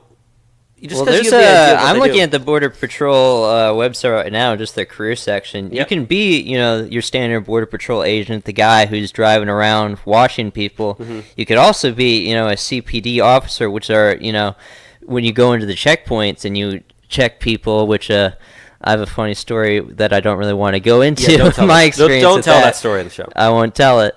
But, there's also... the Border Patrol also covers coastal waters. Right. So you could actually, ride a boat around. They also have helicopters that they use for the Border Patrol. You could be a helicopter pilot. There's a lot of different things. Just at a desk job. If that sounds too dangerous, just go to a desk job. And you still get the same benefits. You still get, decent pay. Still get health care. Yeah. You don't got to, and if... The only thing you'd have to worry about going any, international. I'm not even sure how much the Border Patrol actually does go into Mexico. I don't think it does. I don't think the Border Patrol covers that. The DEA will, but that's not the Border Patrol. Yeah, that's totally different. You'll help out other agencies do stuff like that, but you don't got to worry about getting deployed to a war zone. Yeah, that's what I'm saying. As dangerous as border tensions are, it's 99% of all Border Patrol agents throughout the course of a year are never going to fire a weapon or get fired at. Yeah. So I'm looking at what are the different pays. I'm just looking at for the CBP GP officer, not necessarily the Border Patrol, but they have different grades for it. Mm-hmm. The lowest grade, and it includes what your average is for overtime. Okay. The lowest grade is 39,738. But as you go up the scale, it increases. So just at the next level, it's $51,106. If you make it to G612, that's $110,000 Well, a by year. the time we get to that point, we're talking about like higher up level people, anyways. So, But at entry, you're making $39,000. Yeah, and you got to include, remember, you're getting free healthcare. You're getting Right. a bunch of government benefits. Like, that's just thrown in there. And you can make it to G6 in just a year. So you could be and making G6 was 50, right? 51,000. Yeah. GS9, that's 68,000. You could get there in 2 years. Yeah, I'm telling you, I think that's what they just need to put more. I guarantee you they would have plenty of people applying if they would just really get that message out there that, hey, guys, it's not just the military that needs you. The Border Patrol needs you. Because think about it, like, if you usually hear government agencies, but like government stuff besides the military, you're thinking FBI, Right. maybe CIA. Oh, the Border Patrol pays even more. So its lowest level is a GL5. They start off making $52,000 a year. Nice. Yeah, I mean, that's no joke. I mean, year. I think the median combined income in America is like 55. That's like the average combined. I mean, that's pretty good. And then in a year, you could make 62,000 or 63,000 after one promotion. That's pretty badass. Yeah. Tell you, I think that's what people need to do. Just look more into the Border Patrol. And like I said, especially if you are a man and you're single. Yeah. Especially if those two are the case, and you're just like, you know what? Sure, I'll do that for a couple of years, no problem. I mean, I'd be down for doing this. I would actually legitimately consider joining. Because, And so- like, I'm someone that, wants immigration fixed. I mean, I'll stop the people personally. I was gonna say, Enzo, we could do the immigration segment live from the United States border. Live from the border. We've got a special guest on. This is Pablo. We've recently arrested him. Pablo, what do you say your experience? Pablo, what do you think of tax reform right now? We're not doing immigration. Pablo, right would now. you describe yourself as an economic nationalist? Anyway, Funny stuff. Let's move on to the elections, though. Okay, So this week there were some significant elections out in Virginia and New Jersey. Now, I don't know. Me and Bobby, we have kind of some different takes than what they've been putting out in the mainstream media. They're really trying to gaslight hard. big time. Really. And psychologically, I think they are successful with this stuff. But I'll go ahead and just do the quick rundown of what happened. So we got two governor races, one in New Jersey, one in Virginia. No one really cared about the New Jersey one. it wasn't going to be close. It's not going to be close. It's a super Democrat state. Democrats going to win. So the focus was on Virginia, and you had Ed Gillespie versus Ralph Northam. Ralph Northam being the Democrat, Ed Gillespie being the Republican. Highly contested. Polls were showing that it was close. Virginia is still considered by many to be a swing state. So a lot of people on the left saw this as a possible, rage against Trump. Like, okay, Victory for the resistance. let's see how well we're actually doing. Because up until this point, every special election has gone to the Republicans. But granted, most of those people were like Republicans replacing Republicans, whereas this was a current Democrat governor going out, and the Democrat ended up winning. Ralph Northam ended up winning by 8 points, I think it was, which Trump only lost Virginia by 5 points. So Ralph Northam winning by 8 points shows that Virginia continued to swing more to the left. And there's a lot of reasoning behind that. Mostly the reason that me and Enzo were taking. And there's multiple different points I'm going to make here. So they kind of all go together as I'm saying this. So just keep that in mind, even though I'm going to list them separately. First off, Corey Stewart, who was the primary challenger of Ed Gillespie. I'm sorry, I keep saying Gillespie, my apologies. Corey Stewart was more of a Trump candidate, or a pro-Trump guy, like the MAGA candidates, the Steve Bannon types that we've been talking about. Gillespie was part of the Bush administration. Right. Gillespie, didn't he vote for, I think actually Ralph Northam voted for Bush. He voted for Bush twice. Yeah, he did. And but Gillespie worked for the Bush administration, I believe. And so, you have these Gillespie essentially, by all sense of purposes, was an establishment Republican candidate. Yeah. Okay? They wanted him to win. And obviously the Republican Party wanted him to win. Trump never endorsed him, okay? Trump never campaigned for him. The most he ever did was tweeted a couple times saying, hey, if you're in Virginia, vote for the Republican And Gillespie didn't running. want his support. No, and Gillespie didn't. Gillespie distanced himself from Trump until maybe like late in the campaign after that Latino Victory Fund ad came out targeting Gillespie and painting him and all his supporters as racists. That want to run over minority kids in trucks. It was at that point where, like, that's when a lot of media attention really started to focus on this race because it sparked people's interest. I mean, we were following it anyways. Yeah, we were following it anyway, so it didn't really make a difference. But on the show, we were talking about whether or not we thought Gillespie was going to win. Now, I know you, Lance, you were on the show when we were talking about this, and you said you had thought Gillespie was going to win for multiple reasons. Me and Enzo... I said 50-50. You said 50-50. I was the one who was saying I don't think he was going to win. And... Virginia's a hard place to win. Virginia is not a swing state, okay? Virginia is a blue state. Especially the last few election cycles we've seen, that is the case here, all right? Don't consider Virginia a swing state for 2020 anymore. It's not. It's going to be blue. There's too many people in the Northern Virginia area, especially around D.C., that vote Democrat. It just swamps the rest of the state. Yeah. So at this point, in terms of Republicans winning statewide in Virginia or Electoral College in Virginia, it's just not going to happen anymore. No. Chalk it up in the same column as states like Oregon and Washington. Like you said, it's basically D.C. at this point. Like, it essentially is. And, you know, you look at the map of how people voted outside of Northern Virginia near, like, the D.C. area, with the exception of, like, a couple of cities here and there, it's all blue. It's all red. Especially in the, I guess you could say, Western Virginia area, kind of like, I guess you could say the Panhandle. Yeah. I know some people refer to that term. I don't really like it because I think of Texas or Oklahoma. But the Panhandle area of Virginia there, that place, solid red. Completely solid red. Well, one of the things was, like, the turnout was down. Exactly, and that was the next point I was going to get to. Turnout was down for this election. Now, normally low turnout favors Republicans. The problem was it was Republicans that didn't turn out here. Yeah. And a lot of that reason is because Gillespie was not a Trump guy. They weren't motivated by him. He was not motivated. We have made the point on the show multiple times now that the Republican Party in 2018, we're going to pick up some victories here and there. A lot of victories coming in 2018 for us. But that's only going to happen if in these primaries you can get out a lot of these incumbent GOP guys that are just establishment. You've got to get your own people in there, get your base motivated to go out. That did not happen in this case. So the people that were like I'm a pro-Trump guy who's a voter, it didn't matter to you about voting for some establishment Republicans. Because, correct me if I'm wrong, but it's something like, okay, so Trump received something like 600,000 more votes than Ed Gillespie did. So, the votes were there for him to win. And Gillespie lost by, I think it was 250 or 300,000 votes. Wow. So if you had just gotten everybody who voted for Trump in 2016, not even a year ago, out to vote again for the same Republican candidate, he would have won. Yeah. Well, you saw how many people last time around when Trump was running, they said, this is my first time even voting.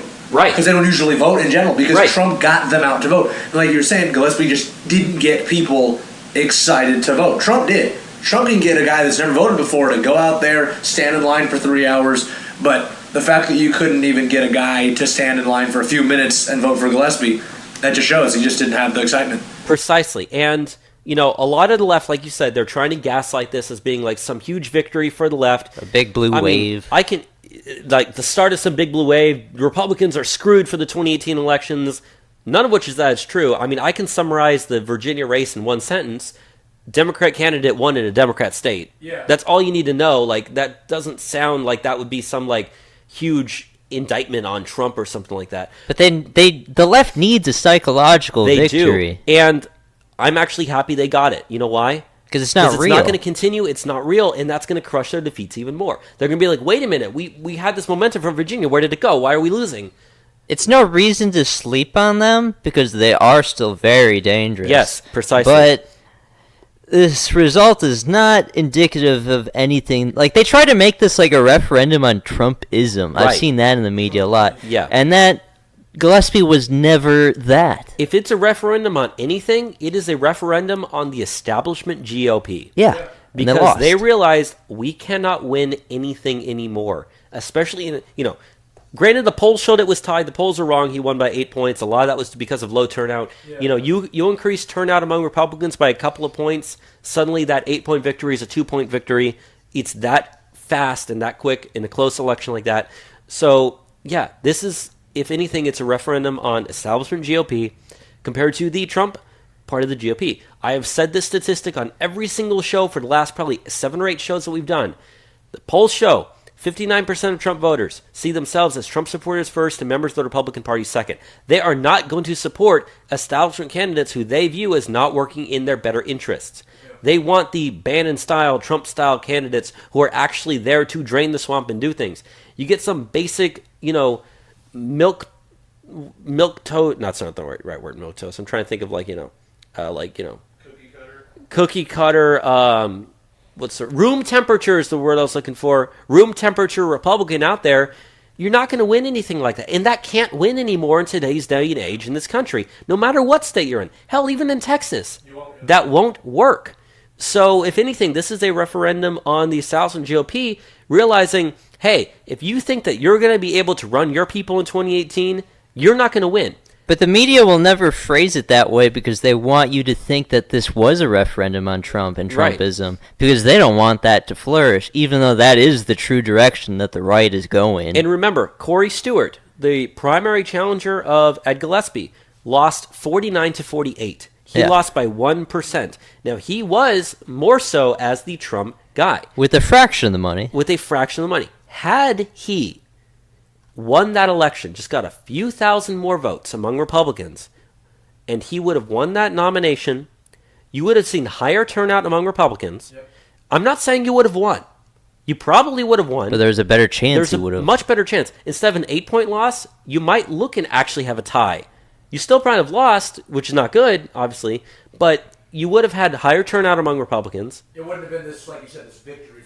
It wouldn't. The left wouldn't have this great victory. They said, "Oh crap, we only, They were celebrating to holy hell on Twitter. Yeah, and they thought that they'd won the presidency. Yeah, and like I said, and that's why I'm happy that they actually thought this way. Yeah. Because it's not. It's a false consciousness. It's like a high. Okay. Yeah. They've got a high off of it. The high doesn't last forever, and when they come off of that high, they're going to be looking to get high again, and they're going to realize they're all out of drugs.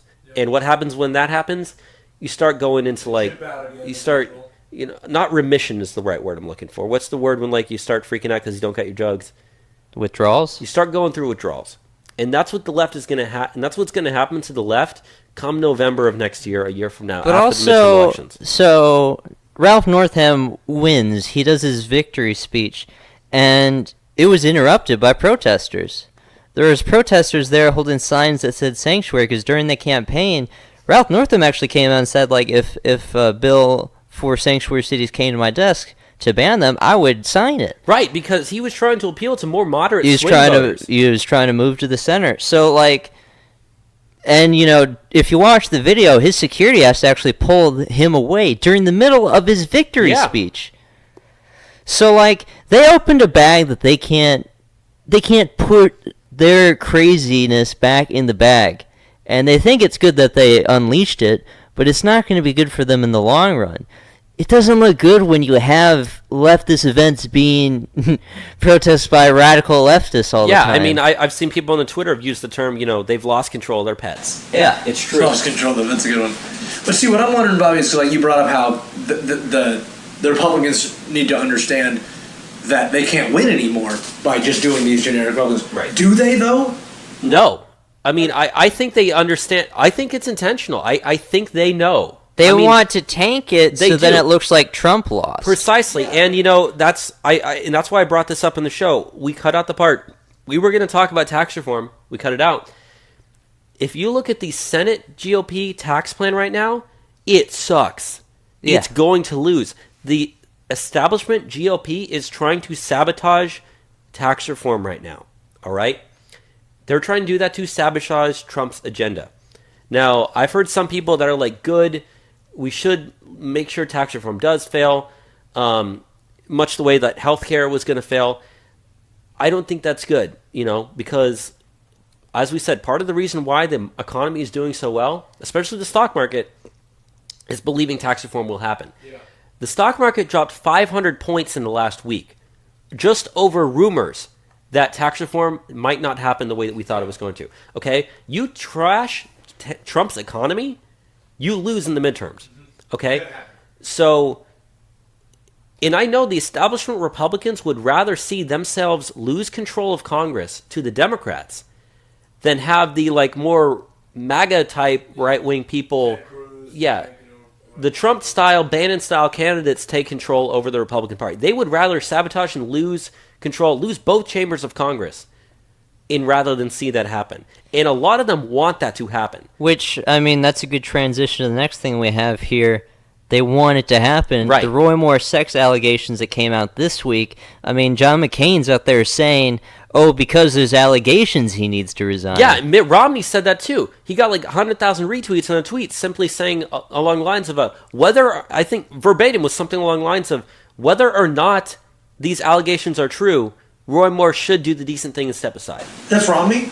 That Romney said that on Twitter. I love how Romney didn't say this when Harry Reid came out and said, you didn't pay your taxes. Would he have said, whether or not these are true, I'm just going to step down because Harry Reid said I didn't pay my taxes. And they don't hold left-wing politicians to the standards. Only people that are to the right of them. Right. Look at Bob Menendez. Yep. He's on trial for corruption, and there's not a peep out there from the left about this. This is going on right now, but no one cares because it's Bob Menendez. No, obviously, I think every single person in this room, and probably most of our listeners, agree that these Roy Moore sex allegations that are coming out the last couple of days, it's just complete bullshit. They're from the 70s to begin with. It's from 40 years ago by some woman who has no evidence to claim this. And one of the women who's making this claim worked as a sign language interpreter for Hillary Clinton's campaign. Of course. She worked for Joe Biden's campaign. She has tons of posts on her Facebook profile, which got deleted, by the way, but posted. She deleted posts that are anti-Roy Moore posts. She has tons of pro-Doug Jones posts, Doug Jones being the Democrat running for that Senate seat. And she's endorsed the Doug Jones campaign. And this is months before she even comes out with this allegation. And this is a guy who's been in Alabama politics for a very long time. He's been in Alabama politics for over 30 years, has been at the top of several highly contested races. Why did this come out a month before the election, at the same time that, obviously at the same time that everyone in Hollywood is being accused, because they thought, we throw this out there, everyone else is being believed, they'll believe this too. Me too. Yep. They tried this with Trump, and there was no evidence, and people were like, yeah, you're just trying to sabotage his campaign. And yet, almost every single Republican in the Senate within hours came out with statements saying Roy Moore should step down because of this.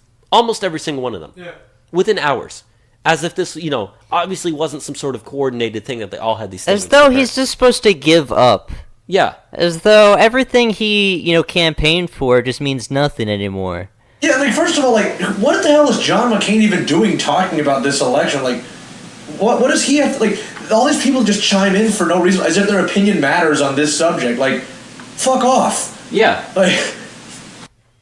No, and they do, because they think that it's important. And, we were talking about this, Enzo, when we were driving earlier. I think it was Politico, I believe, or maybe one of the ABC affiliates or something. They were walking around trying to find... I think it was MSNBC. Yeah, you know the story, right? Yeah, they tried finding a voter that actually believes that these sex allegations are true in Alabama, and they couldn't find anyone. Because it would have come out in the past 30 years. So I'll talk a bit about what these allegations are. Yeah, go ahead. What's the lady's name? It's Korfman, something Korfman. Can you look it up for me, Bobby? Yeah, I'll look up her name for you. So back in the 70s, it was known that Roy Moore had a propensity towards dating women that were teenagers, and he was in his 30s, which is kind of a weird thing now. It wasn't really as weird back then. I will point out the age of consent in Alabama is 16 years old, so... The stuff he was doing wasn't illegal. Now, granted, it might be immoral. It might look bad if he actually did do it. It's not even really immoral by their standards then, though. I mean, you think about it, this is like a time before, like, feminism. Right. Like, a lot of these girls, they were just looking to get married after high school. Yeah. I mean, and, you know, especially they talked in a southern traditional culture. Alabama, yeah. I mean, so there's been 4 women that have talked that they dated Roy Moore while they were in high school. 3 of the 4 aren't, you know, pressing any charges. Only one lady is. And that's the one who we're referring to her. The 3 other ladies have said, like, he never even made this sexual. The most that they ever did was kiss. Which, you know, makes sense. Okay, Roy Moore is a traditionalist Christian. He doesn't believe in premarital sex. Right. So, like, he's not going to do that. So, why is it that you can find 3 women that only have good things to say about him that don't, like, regret anything? I mean, one lady... her mother actually spoke out and said, like, she was glad that her daughter was dating Roy Moore, that he would have been the perfect husband. But you get one lady who happens to have a bunch of leftist ties that's now making allegations that not even rape, but, like, I guess he was, like, feeling her up. I don't even know. Yeah. There's no evidence. That happens to work for the opponent's camp. Statute of limitations, this is, like, way gone. Well, I'm not sure if there is a statute of limitations for rape in Alabama. There might be. I don't think there is. Most states she's not alleging rape. I know she's not, and that's the thing is there is no allegations of rape here. They like to say, oh, you know, people say like, oh, Roy Moore is a child abuser. There's no allegations of rape in any of these 4 women's stories. There's no allegations of sexually inappropriate conduct except for like that one, and even then, you know, that one lady happens to be the one, like you said, has endorsed the other opponent's campaign, has worked for Joe Biden's campaign, has worked for Hillary Clinton's campaign, has tons of anti-Roy Moore posts, comes out just now, you know, like I said, this guy's been in public office for like 30, 40 years, never came up back then, but now that he's a month away from being elected to the Senate, the United States Senate, oh, now this comes out at the same time that all these other allegations from everybody in Hollywood is coming out. Oh, what a coincidence there. And they're trying to gaslight us into thinking, oh, it's over, Roy Moore is going to lose. They've been throwing up polls where it's tied again. Yeah, BuzzFeed. BuzzFeed released a poll the day after the allegations broke, saying we have a poll out showing that them tied again. Like, remember there was that Fox News poll that was like BS that showed them tied? Yeah. BuzzFeed poll. No, I mean, it's BuzzFeed. But BuzzFeed releases a poll a day later saying, look at the race. It's tied. Roy Moore has lost his lead that he had in Alabama due to these sex allegations. I'm like, okay, number one, you conducted a poll within 24 hours of a major news story breaking. Yeah. And it happened to just have the good results that you and your outlet wanted. Whereas there's other polls that have come out since then. There's a couple other polls that have come out since then. One, in fact, was released, I believe it was yesterday night or maybe it was this morning. It shows that he still has a 10-point lead. Yep. Granted, he was up by like 17 in the polls earlier. Yeah, I got the polling numbers. Yeah, go ahead and read them. So there's 2 polls from a polling firm in Alabama, WT&S Consulting. So they did one on Thursday, which is prior to all this controversy, that showed Moore was ahead of Jones 50 to 39.2. They have another one that was conducted Saturday evening. So 2 days after the Washington Post thing. It currently has him at 49.8 to Jones's 39.6. So it's only dropped 0.2. And Jones has only picked up 0.4. So essentially no change in the poll numbers as well. Which makes sense when we talk about that news station that couldn't find a single person who believes that story. And, if you really actually think about it, think about this. Think about like the outrage that you see on Twitter and social media about this. The people who are outraged at him are leftists. Would have never voted. I was about to say that. Like, this isn't going to change anyone's mind. And the only other people who didn't say or who said negative things were the establishment Republicans. None of which would have voted for this guy to begin with. The people who actually are the voters know that this is complete bullshit and that they're lying to try to smear his campaign and make him lose. The GOP establishment doesn't want him because they know he's going to vote hardline on immigration. They would rather a Democrat win in Alabama, like one of the reddest states in the country. They would rather a Democrat win than see someone who is on the side of Roy Moore get elected. Who's on the side of Trump. So they're doing, on Trump's, one of Trump's guys. They would rather that be the case. And you got to remember what we are dealing with here going forward over the next year or so. They were talking about their claim that the RNC was pulling funding from the Roy Moore campaign. They weren't funding the guy. Yeah. What these people don't get too is, like, they think they can just go, just throw in a rape allegation, he's done.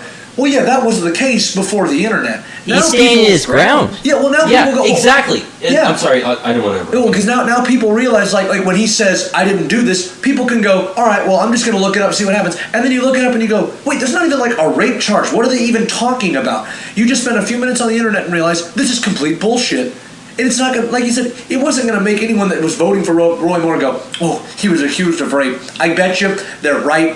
He raped someone. I'm just not going to vote for him. This is going to piss people off that are voting for him. This is going to make their turnout even bigger. Yeah, I was going to say, if anything, he might win by a bigger margin. Yeah, it is. I think it is. This is going to get people out to vote. It is. Because people are going to start looking into things and go, they're blatantly framing this man. Like you said, you just put two and two together. He's been in public office and the public spotlight for 30 years, and just a month before the election, people can put that together and just go, this is complete bullshit.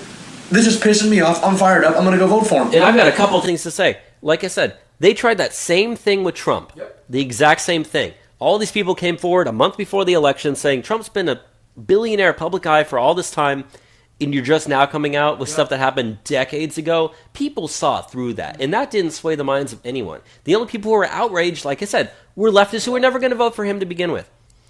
And the second thing I wanted to mention, see if I can actually remember what I was saying. In regards to that, if you look at the Washington Post story, a lot of it came down to the fact that there was this woman saying, like, I remember this, I remember that, I remember this. Again, no actual proof. They interviewed the mother of that girl. Her name was Lee Kaufman. Enzo, you were asking for. They interviewed the mother of Lee Kaufman, whose name is Nancy Wells. She's 71 years old. Her statement that she gave in an interview to Breitbart News actually contradicted what the Washington Post story said. The Washington Post story said that Roy Moore would call Kaufman on the phone that she had in her bedroom back when she was like 14 or 16 or whatever. The mother said, my daughter never had a phone in her room when she was that young. Okay, so already there, one of the key details of like this close personal relationship that they had together is like, yeah, she just admitted that's not true. Yeah. So again, like I said, a lot of it comes down to, I remember this, I remember that, I remember this, I remember that. No proof, nothing.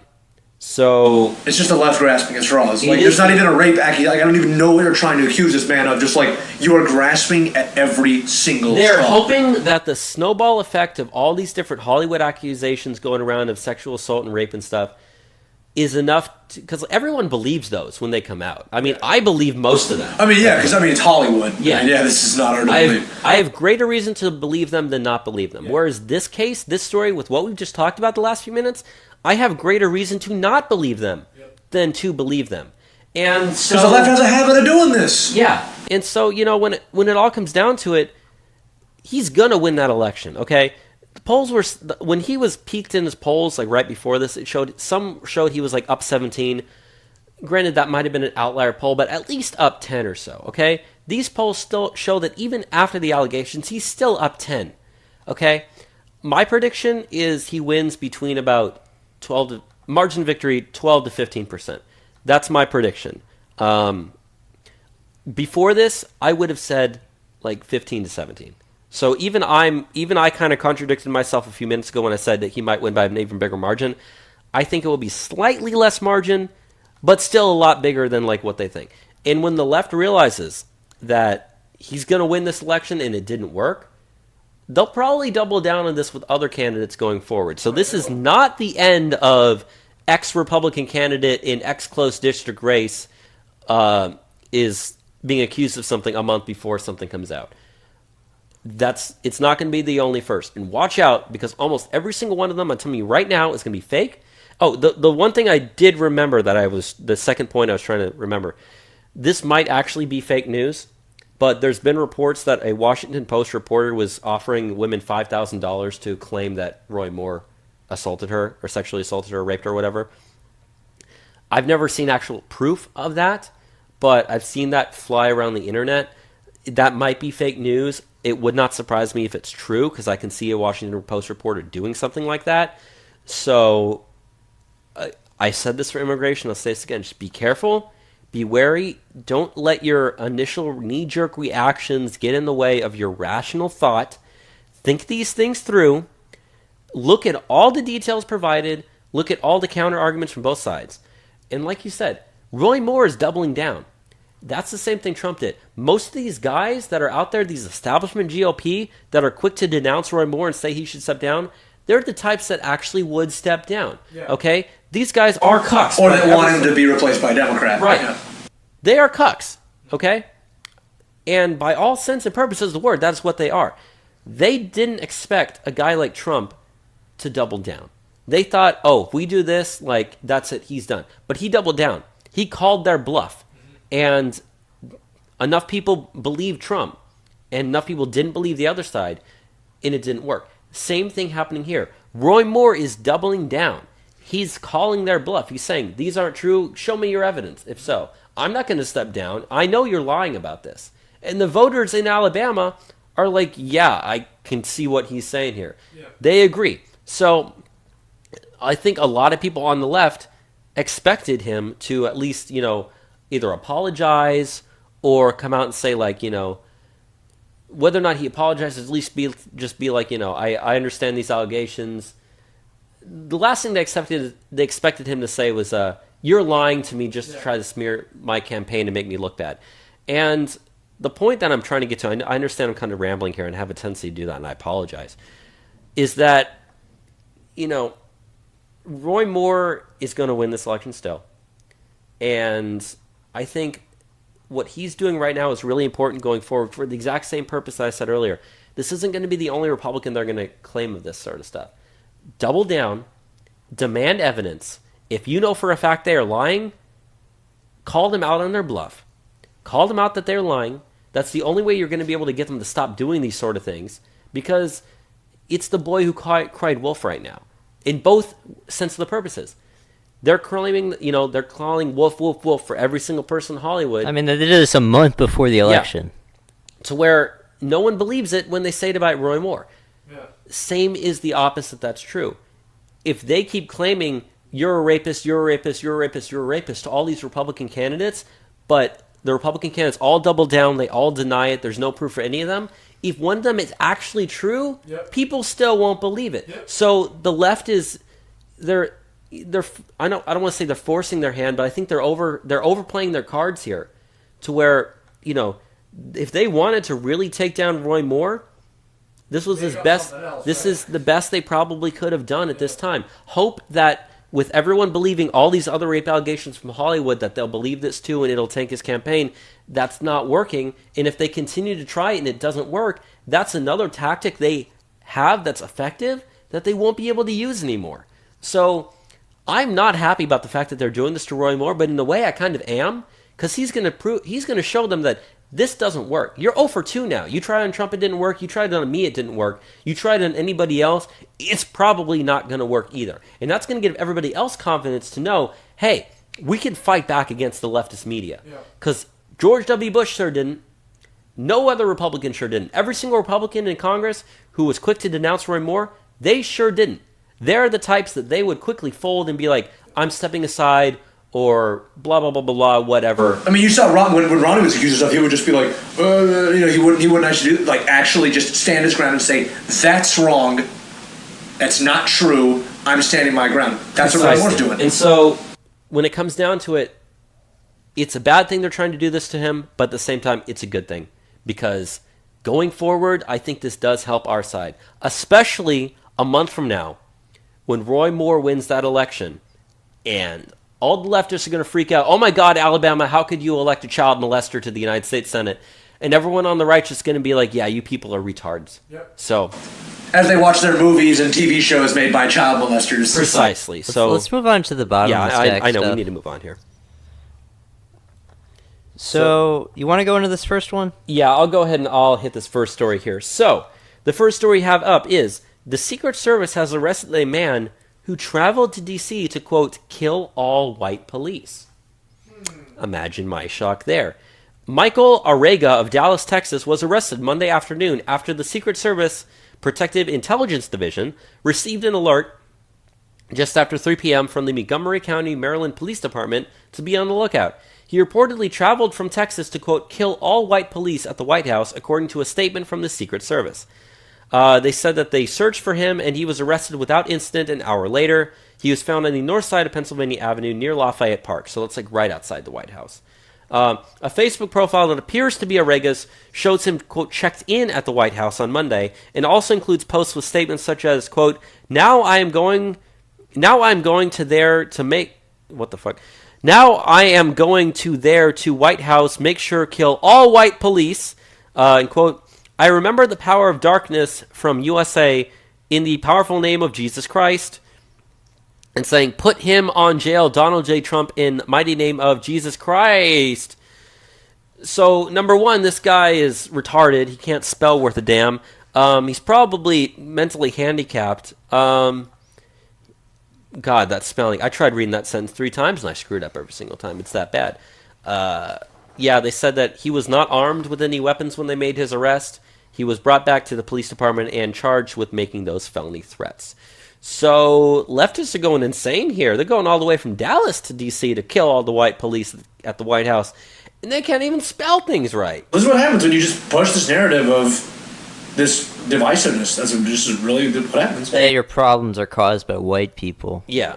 I mean, you want to talk about letting the mentally challenged, and by that I mean, like, you know, people with, like, mental problems, have access to guns. Look at this guy's Twitter account. He's openly making threats. That's the type of person who you need to deny service if you're going to deny that to anybody. Not your average Joe clinging to his Bible who drives around this Ford F-150 and, you know, and stuff like that. I think I said it last time I was on the show, like, this mentality that white people are the worst things on the face of the earth. Like, if there's something that you have in your life that you really like, 95% of the time you can thank a white person. Precisely. White male. Right.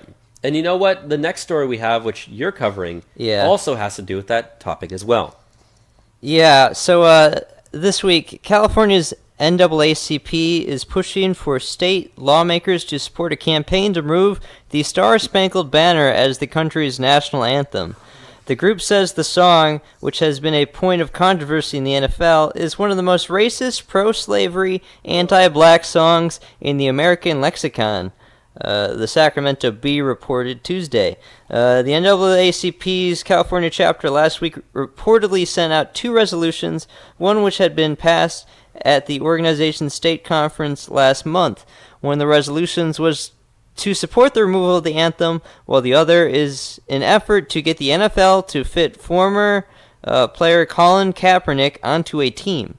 Kaepernick, a former San Francisco 49ers quarterback, was the first NFL player to kneel during the national anthem, which is typically played before games. Quote, we owe a lot of it to Kaepernick, California NAACP President Alice Huffman told the Sacramento Bee, I think all this controversy about the knee will go away once the song is removed. Yeah, of course it will. That'll stop them. Yeah.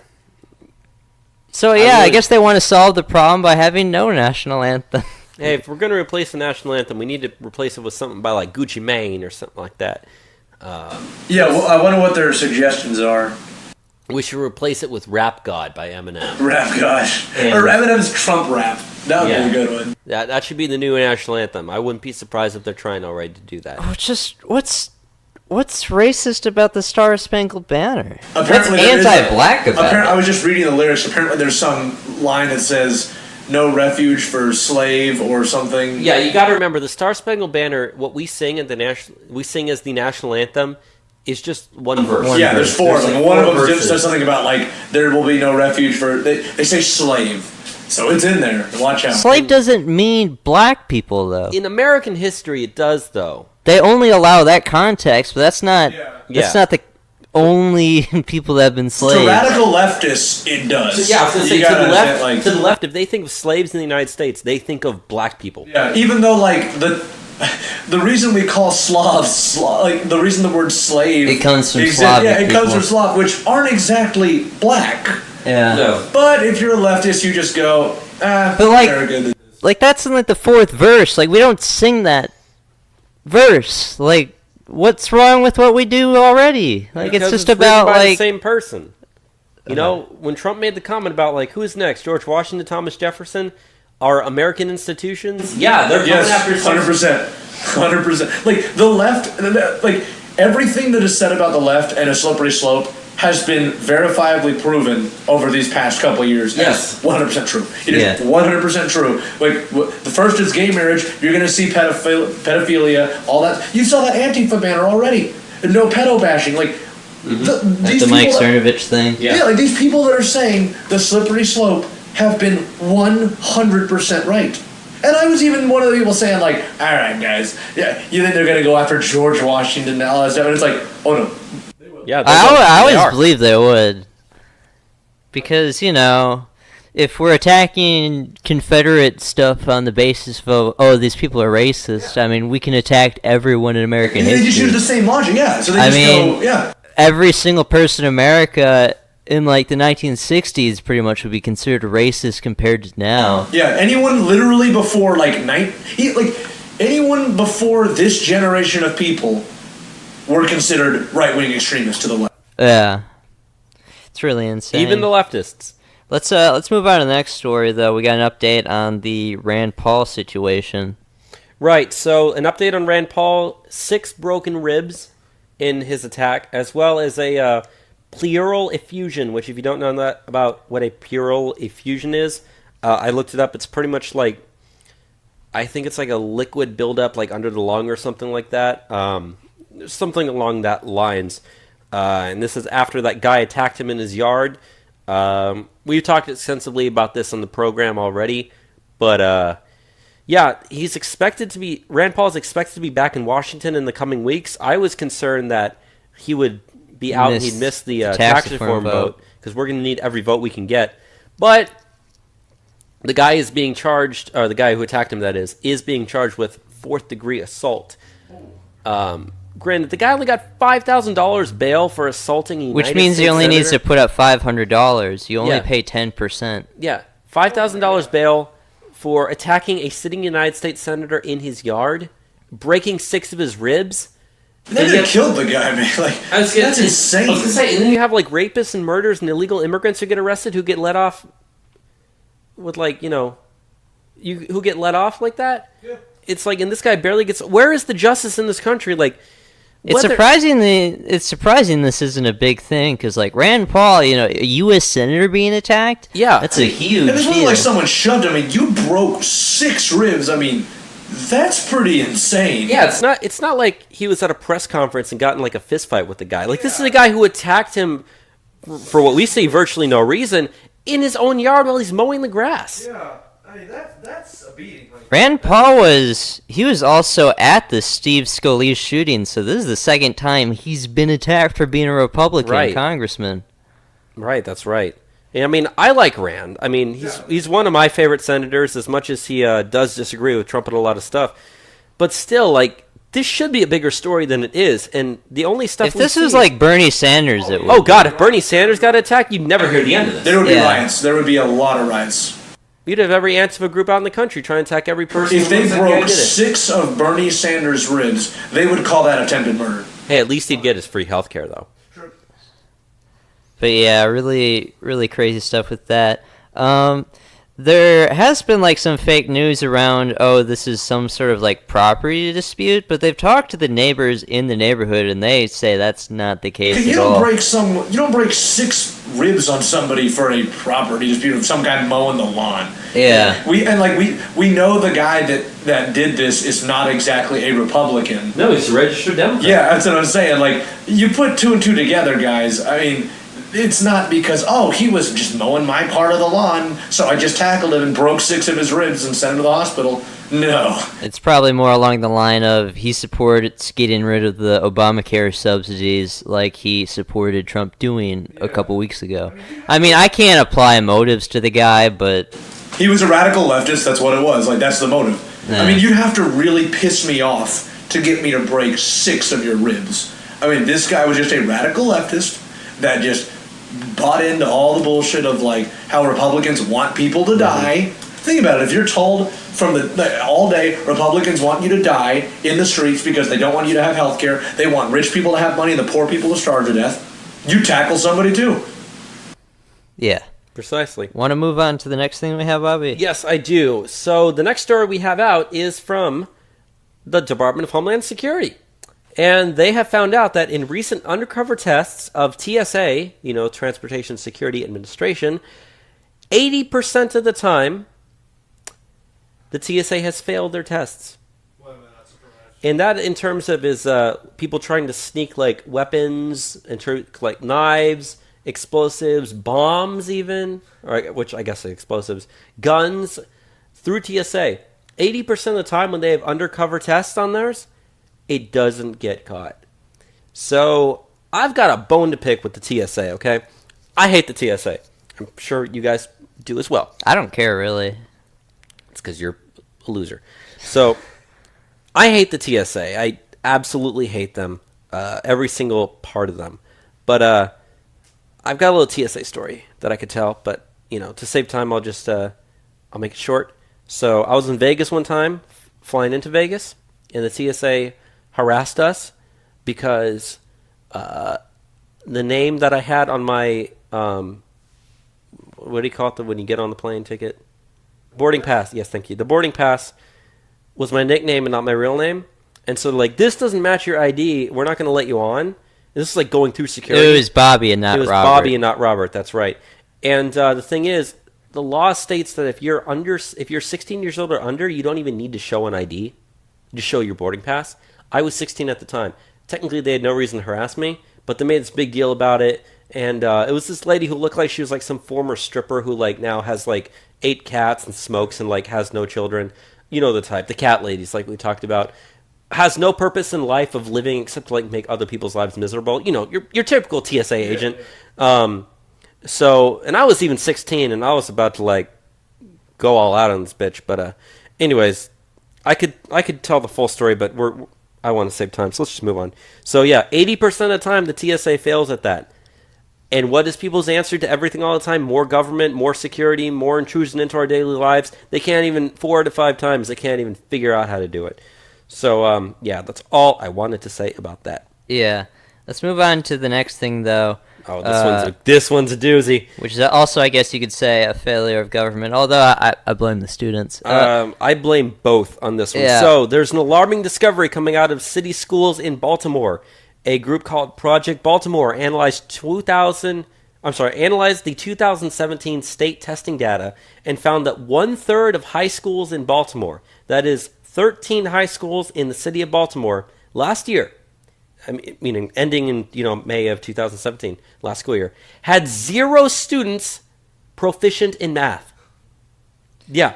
Project Baltimore, we've talked about it on the show before. I remember. It was about a month ago. They also exposed, administrators in those schools were passing kids on, so then they wouldn't get in trouble. Well, of course. When 0 students at 1/3 of your high schools are proficient in math, and they don't say the size of the high schools, but if you think your typical high school, several thousand students, 0 that are proficient in math. That's pathetic. But that's not all they found. In the midst of that troubling number, there are also some bright spots. They said that there's one part I was trying to find it. 9 out of 10, here it is. 9 out of 10 black males in Baltimore City schools are not reading at their current grade level. That's not surprising. That's not surprising at all. They said that, I was trying to find one more statistic here, but I couldn't actually I have a statistic for you. Look up who runs Baltimore. Oh, of course. See what political party they fall into. Yeah, they said since 2015, the number of Baltimore collegiate boys who scored proficient in state math tests spiked by 60%. In 2016, 9% of students were proficient. This year, 14.4% were proficient. So that's talking about the people who actually are able to go on and make it to college out of those high schools. They're not proficient. There's only 14% of boys who go to Baltimore city schools who then go to the colleges in the Baltimore area are still proficient. And they always want to say, like, oh, it's because there's not enough money in the educational system. If you look at the school districts in Baltimore, they have some of the highest per student, funds in the country. It's not a matter of money. Here's another thing. Digging further, they found another 6 high schools. So remember, 1/3 is 13. You add 6, so you're at 19. So you're at, like, maybe almost 2/5, maybe around 2/5 of high schools, where only 1% of the students tested proficient. Adding it up, in half of the high schools in Baltimore City, 3,804 students took that test to determine whether or not they were proficient. Only 14 passed and were proficient. 14 out of 3,804 students. Which are like easy tests. Yeah. And see, what's funny is when we talk about Common Core and like having a nationalized standard, are we going to lower it to these guys, or are we just going to leave these people behind? Like why? I'm in favor of leaving them behind, because all you're going to do is drag good students down. I mean, that's why No Child Left Behind has failed. It's retarded, because you're bringing people down to this level. Like, and if you want Common Core, what are we going to do? With No Child Left Behind is you punish the teacher for these children doing bad, which is why you have instances where they just pass them. Because the teachers are punished for. I mean, I've seen this firsthand. Yeah, I've seen them because do this. there's some kid who just does a bunch of drugs, and they just go, well, if I fail him, then it looks bad on me, and I gotta pass him. And you gotta also remember it's Baltimore. So, cities like Baltimore, Chicago, Detroit, they all have a lot of things in common. I wouldn't be surprised if these numbers are very similar in other cities as well. You're being racist, Bobby. I know I am, of course. But I guess we can move on. Let's move on to the last thing before we go into your college craziness, which is craziness of itself.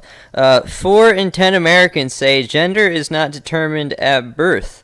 A new study from Pew Research revealed that was released this week. Yes, a new study shows 44% of Americans say a person's gender is not determined at birth, and that a person can be a man or a woman regardless of sex they were assigned at birth.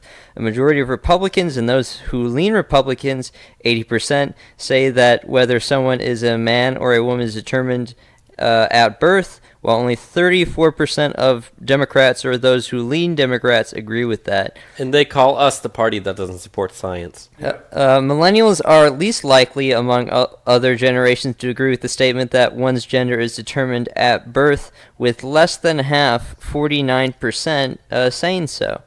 About 1/3 of Americans believe society has gone too far in accepting people who are transgender, while 39% say society has not gone far enough, while 27% say it is about right. 60% That's pretty evenly distributed, I gotta say. 60% of Democrats say society hasn't gone far enough, while only 12% of Republicans agree. On the other hand, 57% of GOP supporters say society has gone too far, compared with 12% of Democrats. How far do they want us to go? All the way. Not far enough. If you're on the cover of magazines, winning Woman of the Year when you're a man, how much further do you want us to go? There were 6 transgender people that got elected in elections last Tuesday. Yeah, that's what I'm saying.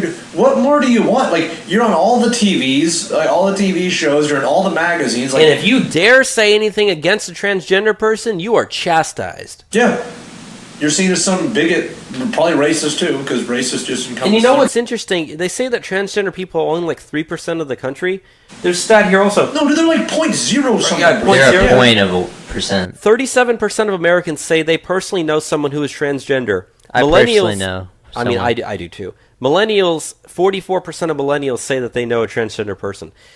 I guess if you think about it, that does make sense, because I maybe know 2 people who are transgender. Okay, but come back to them when they're 50. That's the thing. Yeah. If they're still even alive. They're trans-trender. If they're still even alive, most transgender people will kill themselves. Let's be honest. If you're not 50 years old and you say you're gay or transgender, I'm not going to believe you, because odds are you're just making shit up.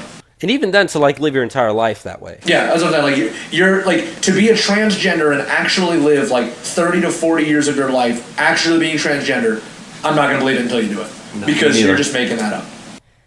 But yeah, I didn't think that support for this stuff was that high. 44.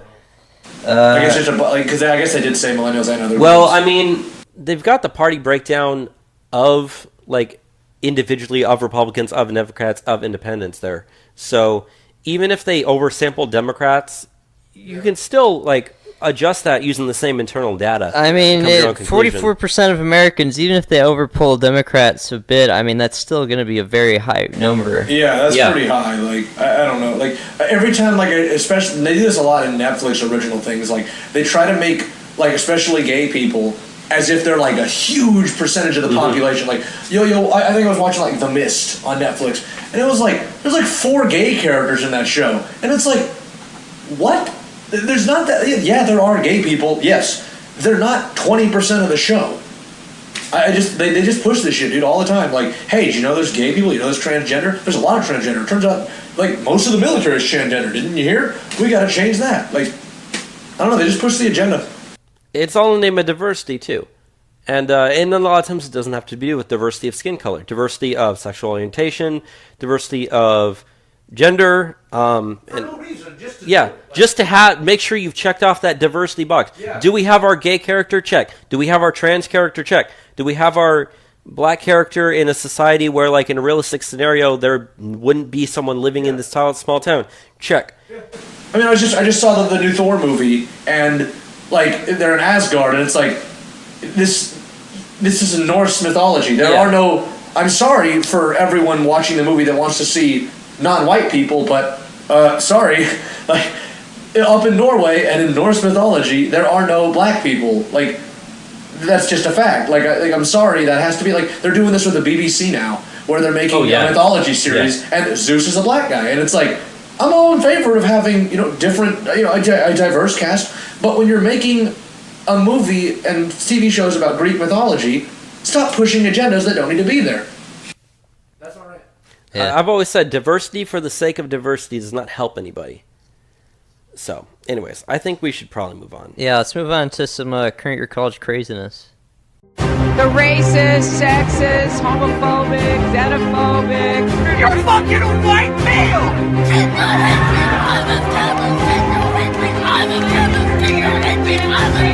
The assumption that women are naturally better caregivers is part of patriarchy.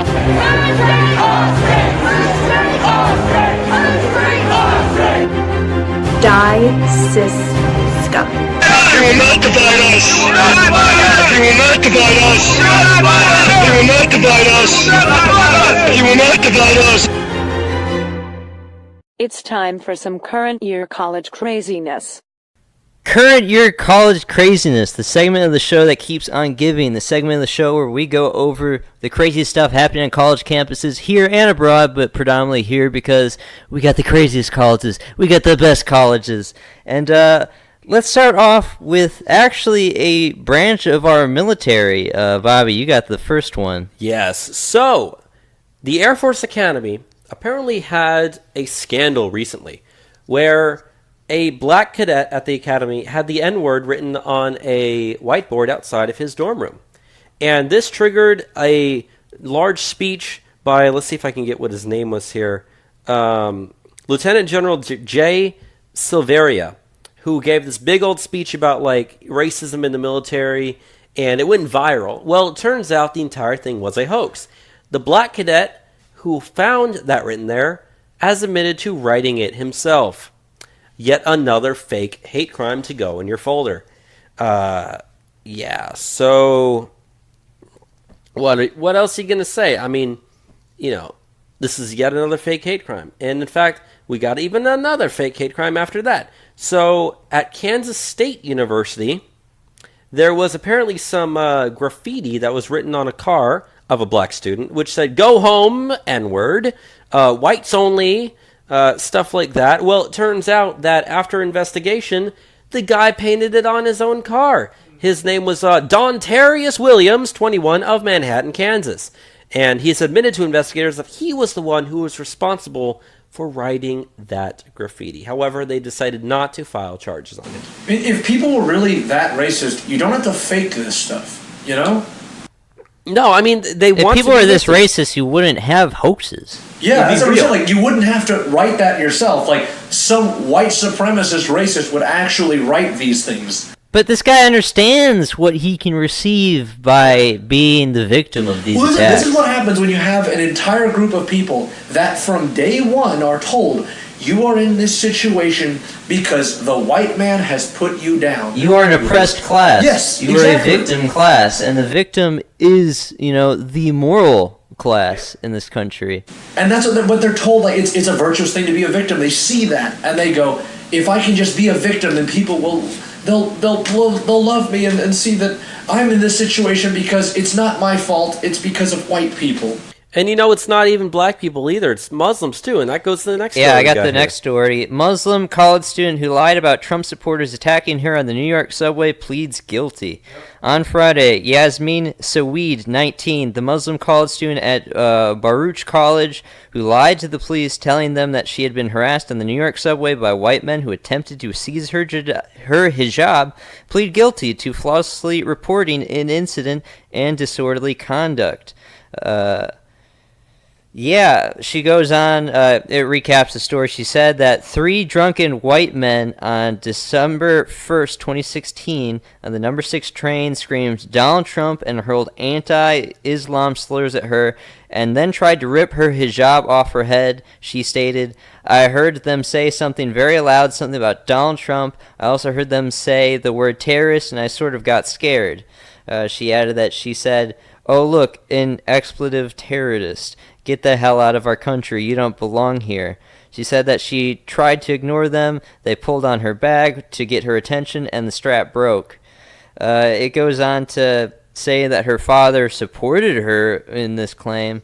But, yeah, it turns out that she did this to avoid getting in trouble for breaking curfew because she was out drinking late at night with friends, also underage drinking. So doing something that Muslims shouldn't be doing.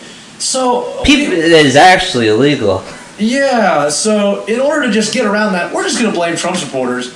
I remember when this story first came out, like, me and my friend were just laughing at, like, you think there's a group of guys that are just shouting Donald Trump and trying to take your hijab. Like, you could have at least made this story maybe in, like, Alabama or Mississippi. And not as though as, like fomenting a hatred of white people or Trump supporters, that's not a bad thing. Yeah. Lying about this stuff, there's no bad repercussions for those people. They don't matter. They don't matter.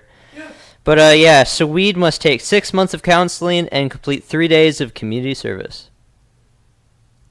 What a stand-up citizen. Very well. And you know what?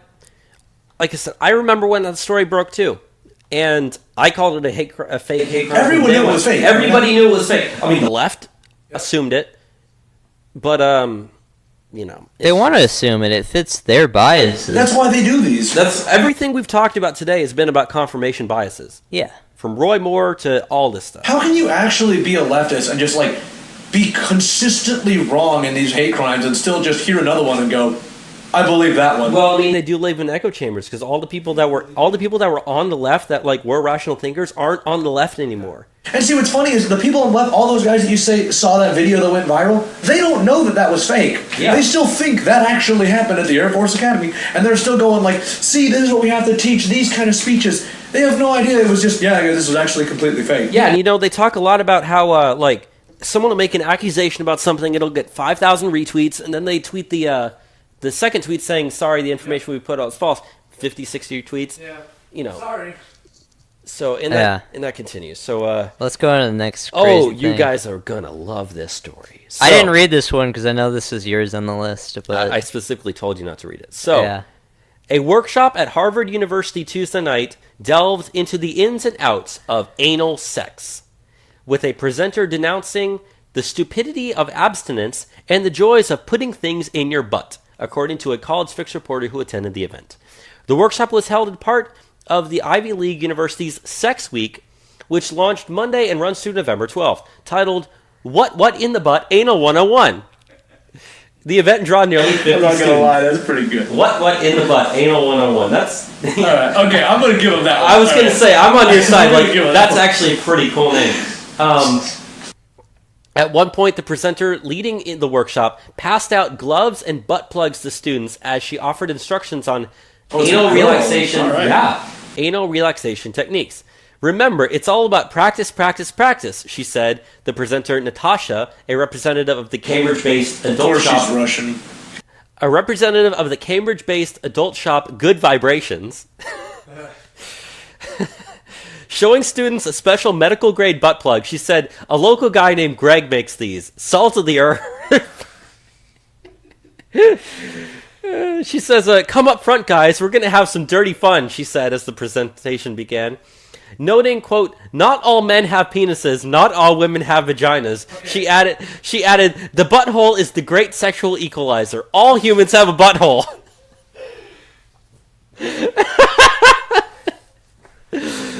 A slide showing during the event listed other perks, quote, because it feels good, quote, tantalizing taboo, and increases truth/intimacy. The crowd appeared enthusiastic, asking detailed questions about anal intercourse. One guy even showed up in a hot dog costume. Dude, I wish I would have gone to this. This is fun. Here's a quote she told the students. She says, quote, there are two types of people in this world. People who watch anal porn and dirty fucking liars. She said, you couldn't be fucked in the ass in Texas until about 10 minutes ago. Natasha also denounced abstinence, saying, it doesn't make any fucking sense, and that the population of priests and nuns are declining. Blah, blah, blah, blah, blah. She talked about some relaxation and tickling techniques. This person's a real expert. Different ways to stimulate the anatomy and how to avoid messy situations. At one point, she held up anal beads and explained how to use them. She also discussed how porn gives inaccurate perceptions of sex. I will agree with that last standpoint. Porn does give inaccurate perceptions of sex. The event closed with a raffle for expensive sex toys, including butt plugs and vibrators. The butt plugs were used during the demonstration were handed back to the organizers. Students were allowed to take whatever they wanted from a bountiful amount of male and female condoms, sex toy cleaners, and literature from Planned Parenthood. Oh, why am I not surprised? As sponsored by Planned Parenthood. This is the prestigious Harvard University. Here's the thing. You remember, this is part of Sex Week, so that's not the only thing they had. They have a Sex Week. Anal 101 is a number of events as part of Harvard's student-organized Sex Week observance. Other events later in the week include one titled Beyond the Hub, Broadening Your Porn Horizons, as well as Unleashed, Kink 101. Tuesday's event was not the first time that Harvard hosted an anal sex workshop. It also did back in 2014. So, yeah. God, I wish I got my Harvard acceptance letter. Did you go to the what in the butt? What in the butt? Anal 101. Put that on your resume. You're applying to a place like I went to the what in the butt workshop. At Harvard, yeah. I can say that At Harvard University. Honestly, I think I would, like, if you had the chance to go to what in the butt, I would go. But, like, would you choose Harvard over another university I would be to go to? too disgusted. I wouldn't want to go. Dude, I would go. What in the butt? I mean, would you rather go to it at Harvard or somewhere in Alabama or the San Francisco School of the Arts? That one I can go to. Here's the thing: if you go to that one, the people that are around there might be wanting to touch your butt. Yeah, they might ask for a volunteer, and we got any volunteers up here? I'll just take a round. Oh, little Lance, come up here, little boy. We gonna learn some hands-on exercises here. Let's move on, okay? Let's move on. No. Go to the next fucking story, dude. Yes. Okay. This is a story that happened on a Thursday at the University of North Carolina. An intentionally set incendiary device planted at the base of a poplar tree exploded and sent a professor to a hospital. Yeah, so the thing is, this tree that started on fire is right next to a Confederate monument, a controversial Confederate monument that has been the subject of heated student protests. So astronomy professor Dan Reichart was strolling along through campus when he spotted a small fire burning at the base of the tree. He attempted to stomp out the flame. The device exploded, propelling him backwards and severely burning his face and arms. There's actually a video of this you can view on the College Fix. They have it. The incident was reported by the suspect was 24-year-old Joshua Daniel Edwards, who is a former student. He is now facing 6 felony charges: malicious use of explosives to inflict injury, malicious use of explosives to damage property, assembly of a weapon of mass destruction, setting fire to grass, or assault with a deadly weapon inflicting serious injury, and filing a false police report. Reichart,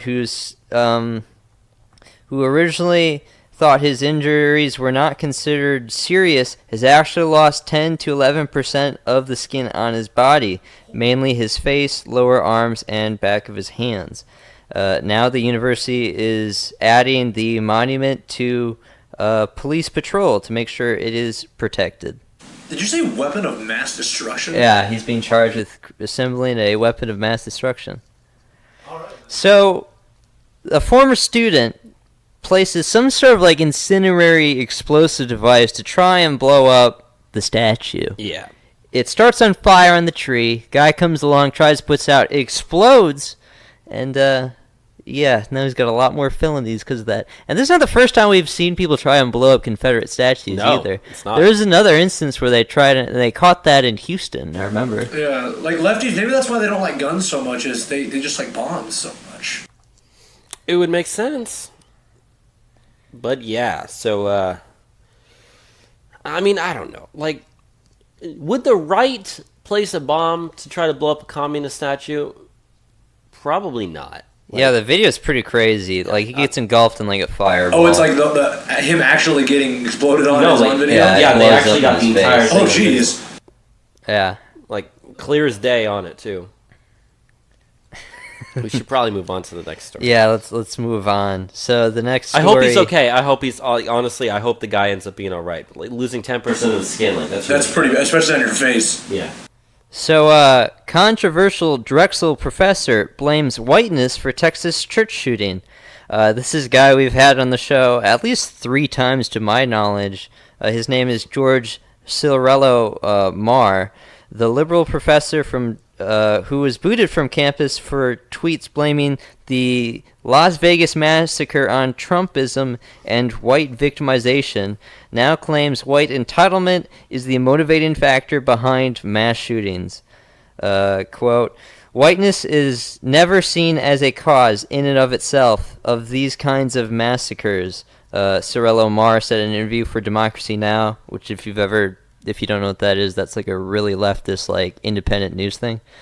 Adding, despite the fact that whiteness is a structure of privilege and it's a structure of power and a structure that, when it feels threatened, lashes out.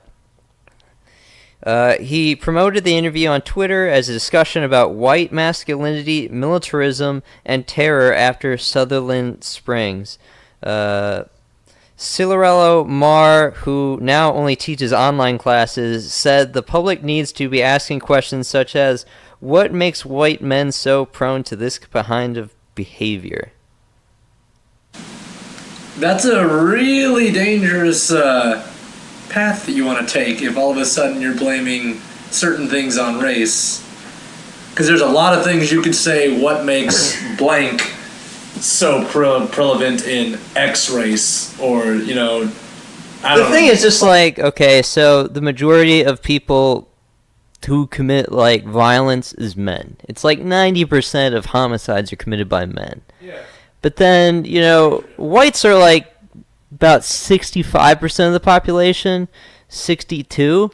So it would make sense that white men are the majority of shooters in the country. Okay, we're talking mass shooters. You want to talk about actual crime, we can look at places like Chicago and other games. Hey, what was that about being racist over that? No, I mean, the statistics and the data are true. I mean, if we want to get into, like... But, like, even when you're talking about mass shootings, so like the FBI uses statistics on this. They set the definition because it's important how you set these definitions on these things. Because otherwise, you could arbitrate however you want. You can get the results you want. The FBI sets it as 4 more people shot in a shooting. Whites aren't the most prevalent, demographic to be doing that. The number one demographic doing that is black people. Yeah, because of gang violence. That's why they have such a high number. That sort of stuff, and it's not even close. But why doesn't that count for mass shootings? I don't know. Because we think of mass shootings as like Sandy Hook and other things like and plus we can't be racist, Enzo. Yeah, because that's the stuff that gang violence never makes it on the news. So if 5 or 6 gangbangers get shot and killed in an apartment on the south side of Chicago on any given night, no one cares. Yeah. But if a guy walks into a church and shoots 5 people and shoots like 26 people, that does make the national news. But the problem is that Chicago thing that'll happen like 4 or 5 times in a month, whereas quote unquote mass shootings, as we first think of stuff like Las Vegas or Sandy Hook or the church shooting down in Sutherland Springs, that stuff happens maybe 3 or 4 times a year. Yeah, and there's 300 million guns in the country. The fact that we've had 2 mass shootings this year is pretty remarkably low when you take into consideration the amount of mentally ill and unstable people and the fact that we have over 300 million guns. We should be having celebrations going, guys, we really don't have that many mass shootings. Well, the thing is, if you look at homicide rates in the country, they're dropping, actually. Yeah. So, And look at the people still perpetuating. But people actually think, the stuff's getting worse. And I guess in the sense of the theatrical mass shootings, we see those more often. They're played up. And even so, we really don't. Like I said, how many mass shootings have there been in 2017? I know Vegas. I know Sutherland Springs. Are there other ones? None that come to mind for me. None that the media talk about. I mean, if we go with that same FBI definition, they said there's been more this year than the I'm previous talking year. Sandy Hook style shootings. Yeah, there's been 2 this whole year. Yeah. But you turn on Comedy Central and they just go, yet again, it happened. It's what? Like I said, the fact that it's happened twice in a nation of 300 million guns and a shitload of mentally unstable people, this really is just okay. I mean, not to downgrade it. I'm just saying, when you're saying whiteness is the problem, I don't see whiteness here causing the amount of mass shootings you think they're causing. I mean, for one, I see radical atheism for the church shooting. It's much easier and for Vegas, to say radical I see atheism. radical boomer terrorism because the guy was part of the terrorist. We have no idea what he did. We still don't know anything about the Vegas shooting. We know nothing about that. So more cameras in that hotel than Fort Knox, but we're not going to release anything. Absolutely nothing about that one. So, and that's the worst mass shooting in U.S. history, or modern U.S. history. Do you want to hear some more quotes from this guy that'll make you mad? Go right ahead. Okay. Though Cirillo Marr acknowledged that he didn't know all the facts about the Texas massacre, he said feelings of frustrated entitlement and an institutional apparatus that trains people in violence and makes them feel that they're on the losing side of history can lead them to resort to violence. Cirillo Marr said recent mass killers have clear mental issues, but he added the cause needs to be identified outside and beyond that. Cirillo Marr says that the far right demonizes Muslims and jumps on any violence by people of color, but does not want to talk about the deep structures of white supremacy in our society, not just the fringe, not just the Nazi movements, but what people are going through every day and what it is to drive people to these kinds of situations where they feel so entitled to dominance that when that's questioned, they can explode in very, very unpredictable ways. Cirillo Marr connected President Trump to the rise of mass shootings. Trump makes hay out of the fact that white men in particular feel as though they're the victims of the society despite being in absolute control of it. And this is something that is powerfully dangerous, and that's why we're not seeing only the rise in violence attacks more generally and the rise of the far-right movements, but we are clearly seeing, clearly some sort of very incidents, clearly sort of some very serious instance of mass violence as well. I like how he says this with such conviction, he's he's really smart. And he just he's we now can put this. I pieced it together, everyone. Like I pieced it together. It was white people and Trump all along. Like this Trump is the guy. If you don't know, he's famous originally for his comments. He tweeted around December that all he wants for Christmas is white genocide. So yeah, good guy there. So smart that he loses his professorship and has to teach online classes. Here's the thing. He's teaching online classes, which means that people have a choice of whether or not they take him, which means they are choosing to take this guy. Students do their research into who they pick as their professors. If you want to put anyone on a watch list, look at the students who this guy's teaching. That's the type of person who I would be worried about. Yeah. More than your average white male. I mean, are we going to talk about the rise of, like, for example, the guy that shot 5 Dallas police officers at a Black Lives Matter rally? Ooh, maybe we can talk about the 4 or how many black people it was that kidnapped the mentally challenged white kid saying, fuck Trump, fuck white people. That's cut open his head. We'll talk about the 2 mass shootings of a militant atheist and some dude in Vegas. That's all because of Trump and white people. Yep. Case closed. But the guy's trying to make it out that they're doing this because they're white and they feel like threatened by society. But it's just like, okay, one, we don't have any idea why the Vegas guy did it. But in regards to what he's actually commenting on, the guy did it because he's anti-religious. Yeah. Like, he shot white people predominantly. This wasn't a black church. This was just a white guy. Because Mr. Drexel professor would have agreed with this guy's politics. Yeah, 100%. A white guy shoots up a predominantly white church, and he did it because of whiteness, apparently. Which, like, it's so funny when they, like, try to, like, make whiteness like some sort of abstract, like it's not white people, because they do it so then they can criticize white people and they say like, oh, I'm not attacking you, I'm attacking whiteness as the malleable ideology of whiteness. What is the malleable ideology of whiteness? Like, what is that? Is it, creating 2-story buildings? Is it utilizing the wheel? Is it electricity?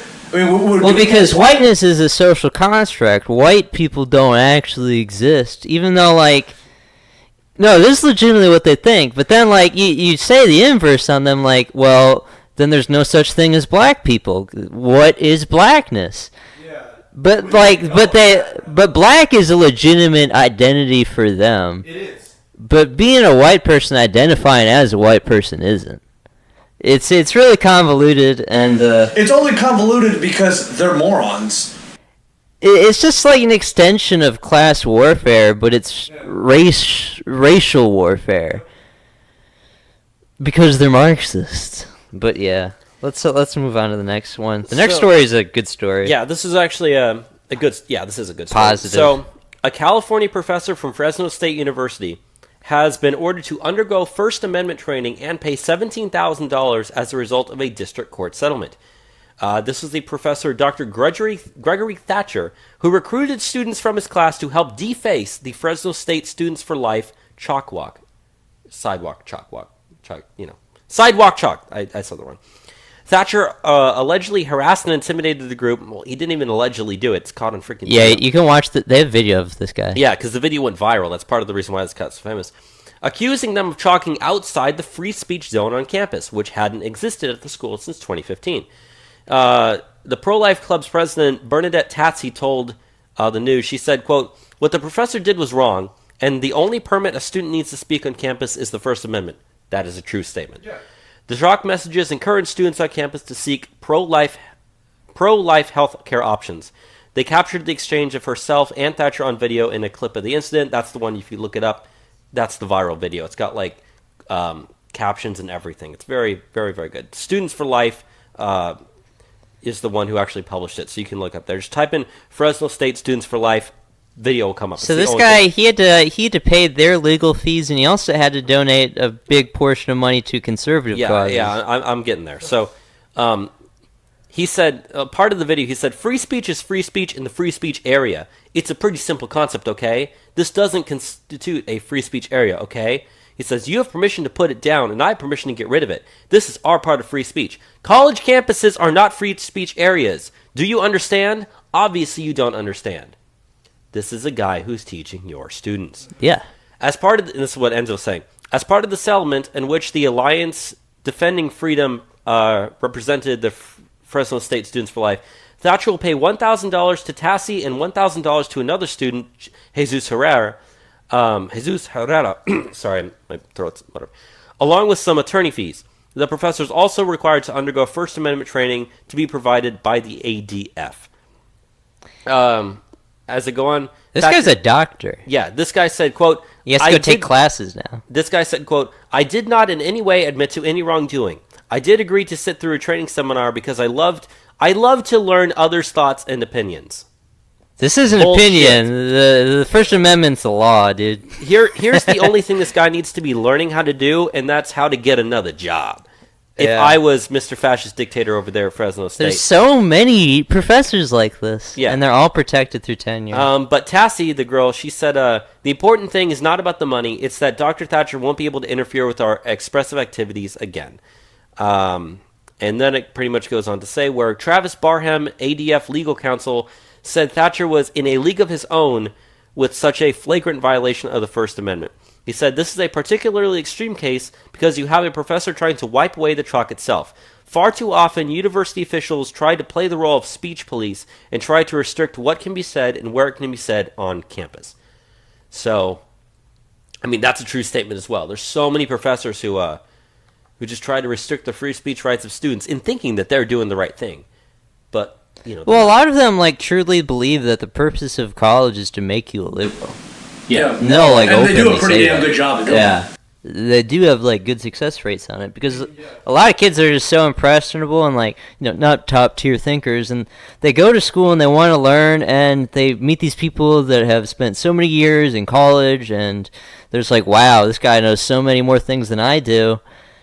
They don't challenge anything, they believe everything verbatim, and this guy starts telling these kids, hey, start erasing these things. They're not supposed to do that. And the kids, in the video, they just say, oh, well, our professor told us to do this. Our professor told us. As though that's, a justification. Yeah. As though he's an authority. We're just following orders, huh? Yeah. Really something else. But I guess the last thing that I just wanted to say, before we move on to the final story here in Your College Craziness, is, the First Amendment exists for a reason, and I do think that we are doing a really, really poor job of teaching the students about it. Because if the students did know about it, they wouldn't have followed their professor to do that. Yeah. And obviously that's not going to solve all your problems. Part of the solution is making sure guys like this aren't actually professors. But that's going to be taking a long time. He just straight up doesn't want free speech. Yeah. He's against part that. of what I said. We need to make sure these people aren't your professors. So, they to get people to go along, they try to just convince other people that, free speech is bad too. Which, there was that poll that, 48% of college students think that hate speech is not free speech? It was 48% of college students think that hate speech is not free speech. 19% of college students believe that violence is justified in shutting down quote-unquote hate speech. Controversial speakers. Yeah. You can punch a Nazi, huh? Yeah. But then they just decide, well, who's really a Nazi? Everybody that disagrees with Yep. Everybody that's right But, even if you are out there punching Nazis, you're at least getting some exercise, right? This is a good segue to the next story I say. So, part of exercise is working out, right? And working hard, right? Well, a professor from Cambridge University over there in the United Kingdom is under fire now for saying that students have to work hard and avoid drinking in order to be successful.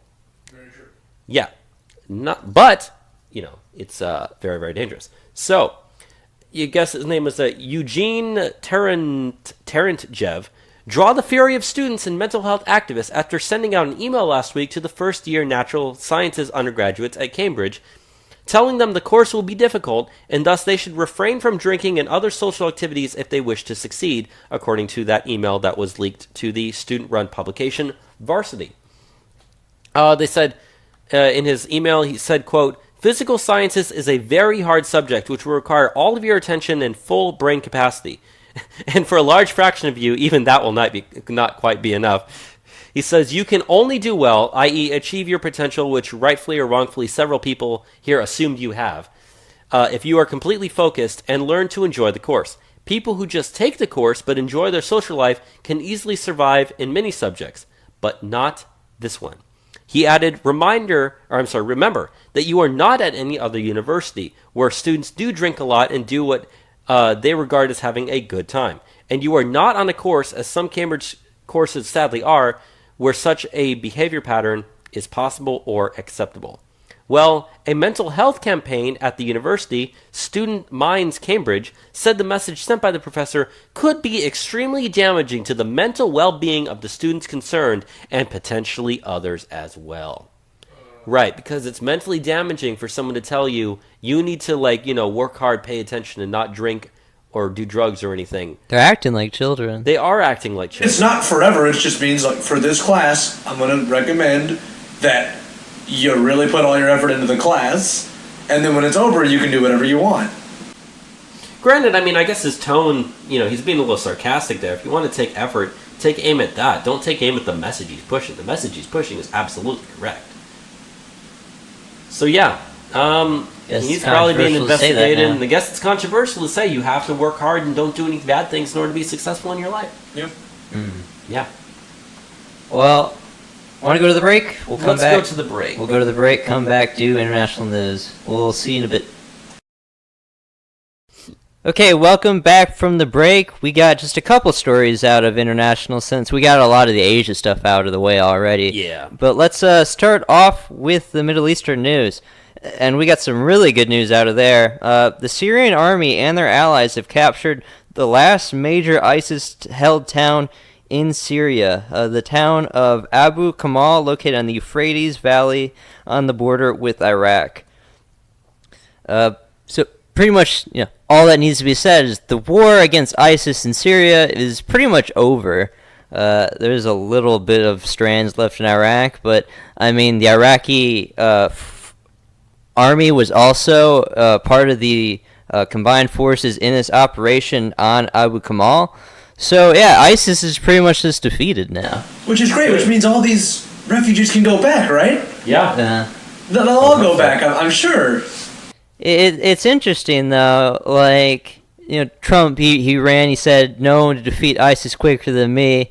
We just reached the 1-year anniversary of him being elected, and ISIS is pretty much defeated at this point. And it's because he got out of the way of Russia and the Syrians and what they're doing. He didn't get himself involved in the conflict other than one stupid missile that he fired into Syria. Which, you look back prior to Russian involvement in the conflict zone, prior to them having Russian Air Force, more than 70% of Syrian territory was controlled by the Islamic State. So, yeah, it's good stuff that we got out of the way and the war's over. Finally, ISIS can be defeated. So, I guess, yeah, that's fantastic. ISIS is defeated.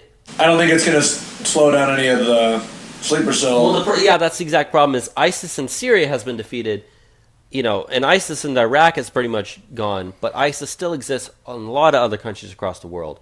That's where you really... the root cause of ISIS is, unfortunately, the Quran, which is read by a lot of people, and these refugees aren't going back to Syria anytime soon, I doubt it. We should forcibly put them back. We should start a campaign.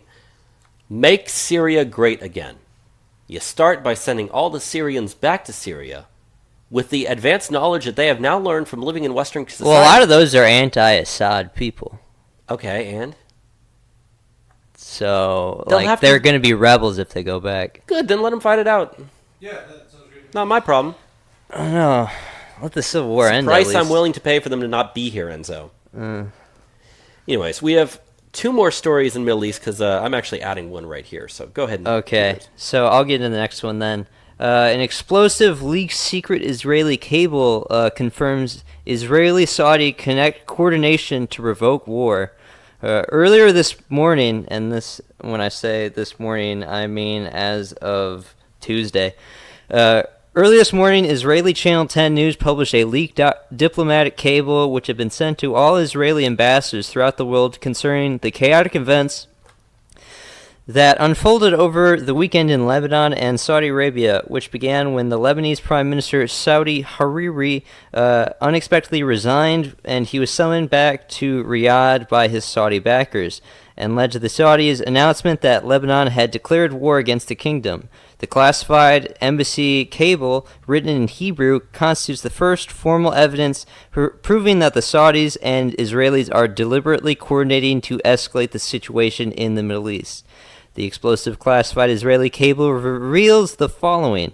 On Sunday, after the Lebanese Prime Minister shocking resignation, Israel sent a cable to all of its embassies with the request that its diplomats do everything possible to ramp up diplomatic pressure against Hezbollah and Iran. The cable urged support for Saudi Arabia's war against Iran-backed Houthis in Yemen. The cable stressed that Iran was engaged in regional subversion. Israeli diplomats were urged to appeal to the highest officials within their countries to attempt to expel Hezbollah from Lebanese government and politics. So yeah, we're entering a situation where, tensions are really ramped up ever since, what happened with the Lebanese Prime Minister being sent back to Saudi Arabia, and also the war in Yemen has been ramped up even further. Now there's clear signs that the Israelis and the Saudis are coordinating against Iran and Hezbollah. So the region's going to get a lot more chaotic right now. Yeah, I would not be surprised if Saudi Arabia and Lebanon go to war, if they step up their stuff in Yemen. Which they said that Yemen missile that was fired at in Saudi Arabia last week, which we covered last week, that was an Iranian missile that was given to the Yemeni rebels there. Yeah. So who knows if that's going to bring Iran involved, and it looks like Israel's getting involved too. So I think another invasion of Lebanon might be coming soon, and I think the Saudis might be cooperating with the Israelis to go do that. Mm-hmm. Here's the only thing that I want out of this, and that's no U.S. involvement, which unfortunately will probably happen, but you never know. If Israel gets involved, trust me, the U.S. is going to get involved. Yeah. And is there anyone else have anything to say? Because there's one last story that I want to tell. Yeah, you can go on. This just happened while we were recording the podcast. There's been a 7.3 magnitude earthquake on the Iran-Iraq border. So far, 1,000+ people injured, 93 dead. That's all we have to know right now. So prayers for them, and hope that everyone is all right. So, with that, I guess we can move on to Asia. Now, we only got one thing for Asia since we covered most of it. Yeah, so the only thing that we have in covering Asia now, if you remember last week on the show, we talked about how there was that mountain, Mount Mantop, in North Korea that had a possible cave-in and could be releasing radioactive material. Yeah. Well, they also now said that the area around a North Korean nuclear testing site is now causing deformed babies as well as killing vegetation, according to defectors who have left the region. They're calling that area a wasteland where deformed babies are being born and 80% of vegetation is dying off due to nuclear radiation, according to a South Korean newspaper that interviewed nearly 24 defectors. They said that North Korean defectors who lived in Kilju, I guess, which is a nearby town north of the Pyongyari nuclear test site, that's the one we were talking about last week, where 6 tests have been conducted, said babies were reportedly being born with birth defects, and residents fear radiation contamination because of the high mortality rate for any form of life in North Korea. They said, I heard from a relative in Kilju that deformed babies were born in hospitals there, one of the defectors said.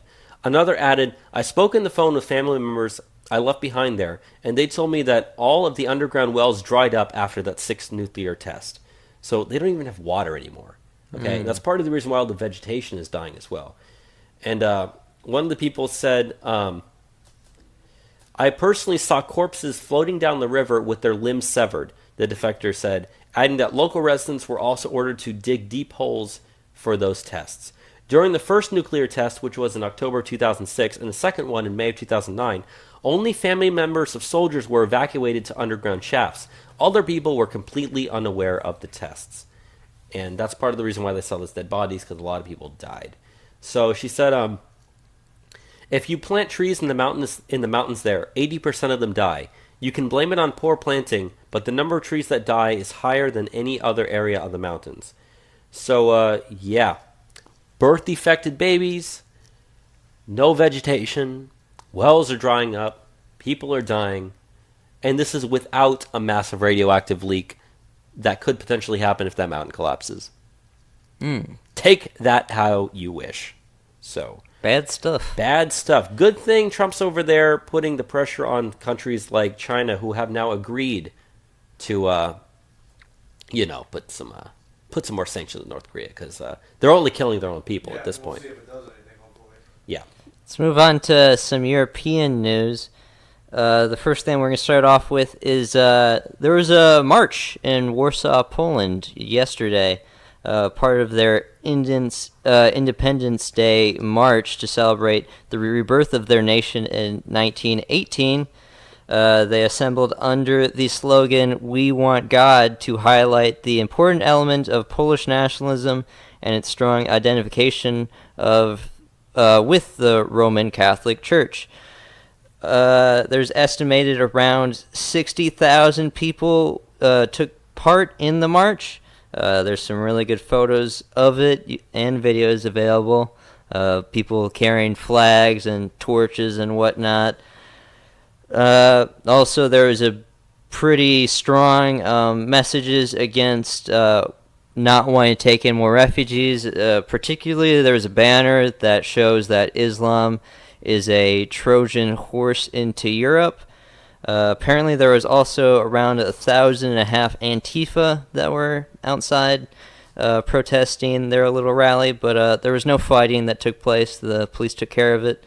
But, yeah, the entire thing went without any sort of major incidences, and really sent a strong message that Polish nationalism is the future of Poland. I was just reading a post. It was from some leftists. They were saying, like, how Poland's, their anti, their right-wing craze is getting out of hand, and they said Germany needs to do something about this. And it's like, oh, okay, so you're calling for Germany to invade Poland again, but we're the Nazis here. Okay.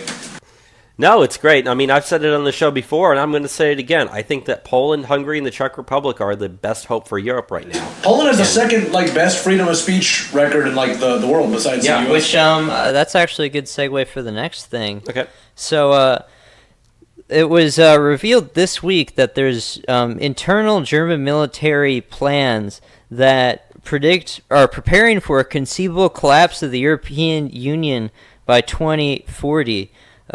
Citing fears that there's going to be a dramatic halt to globalization, and as they're seeing more EU member states renouncing their member to the political bloc, and they have a big fear that a lot of the Eastern European Union nations are going to break away and start their own union, an Eastern bloc of their own against the West. So this is something that the German military seriously think could happen, to the point that they're preparing their military to actually know what to do when this happens.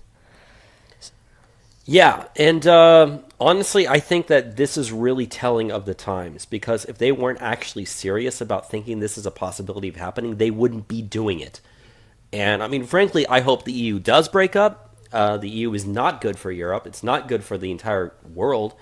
But, I do hate one thing about this, in that I feel like, Germany would probably do everything they possibly can to stop that from happening. And if that means use their military to do anything, they probably would. And they'd probably get with other countries' militaries as well. You would have a European-wide force try to stop any countries from severely exiting, the way that, a lot of people thought Brexit might have actually been. If a country like Poland or Hungary or Czech Republic, they start their own bloc. If they started their own, other countries would follow. I mean, they've already kind of started doing that already.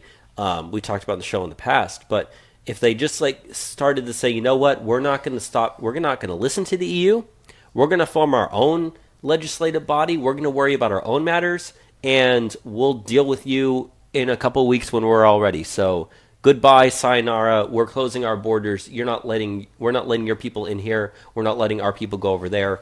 You want to talk? Come sit at the table, then we'll talk. You fight us, we'll fight you. If that happens, I hope the U.S. sides Poland. Yeah. Let's move on to the next thing. This is also a German story.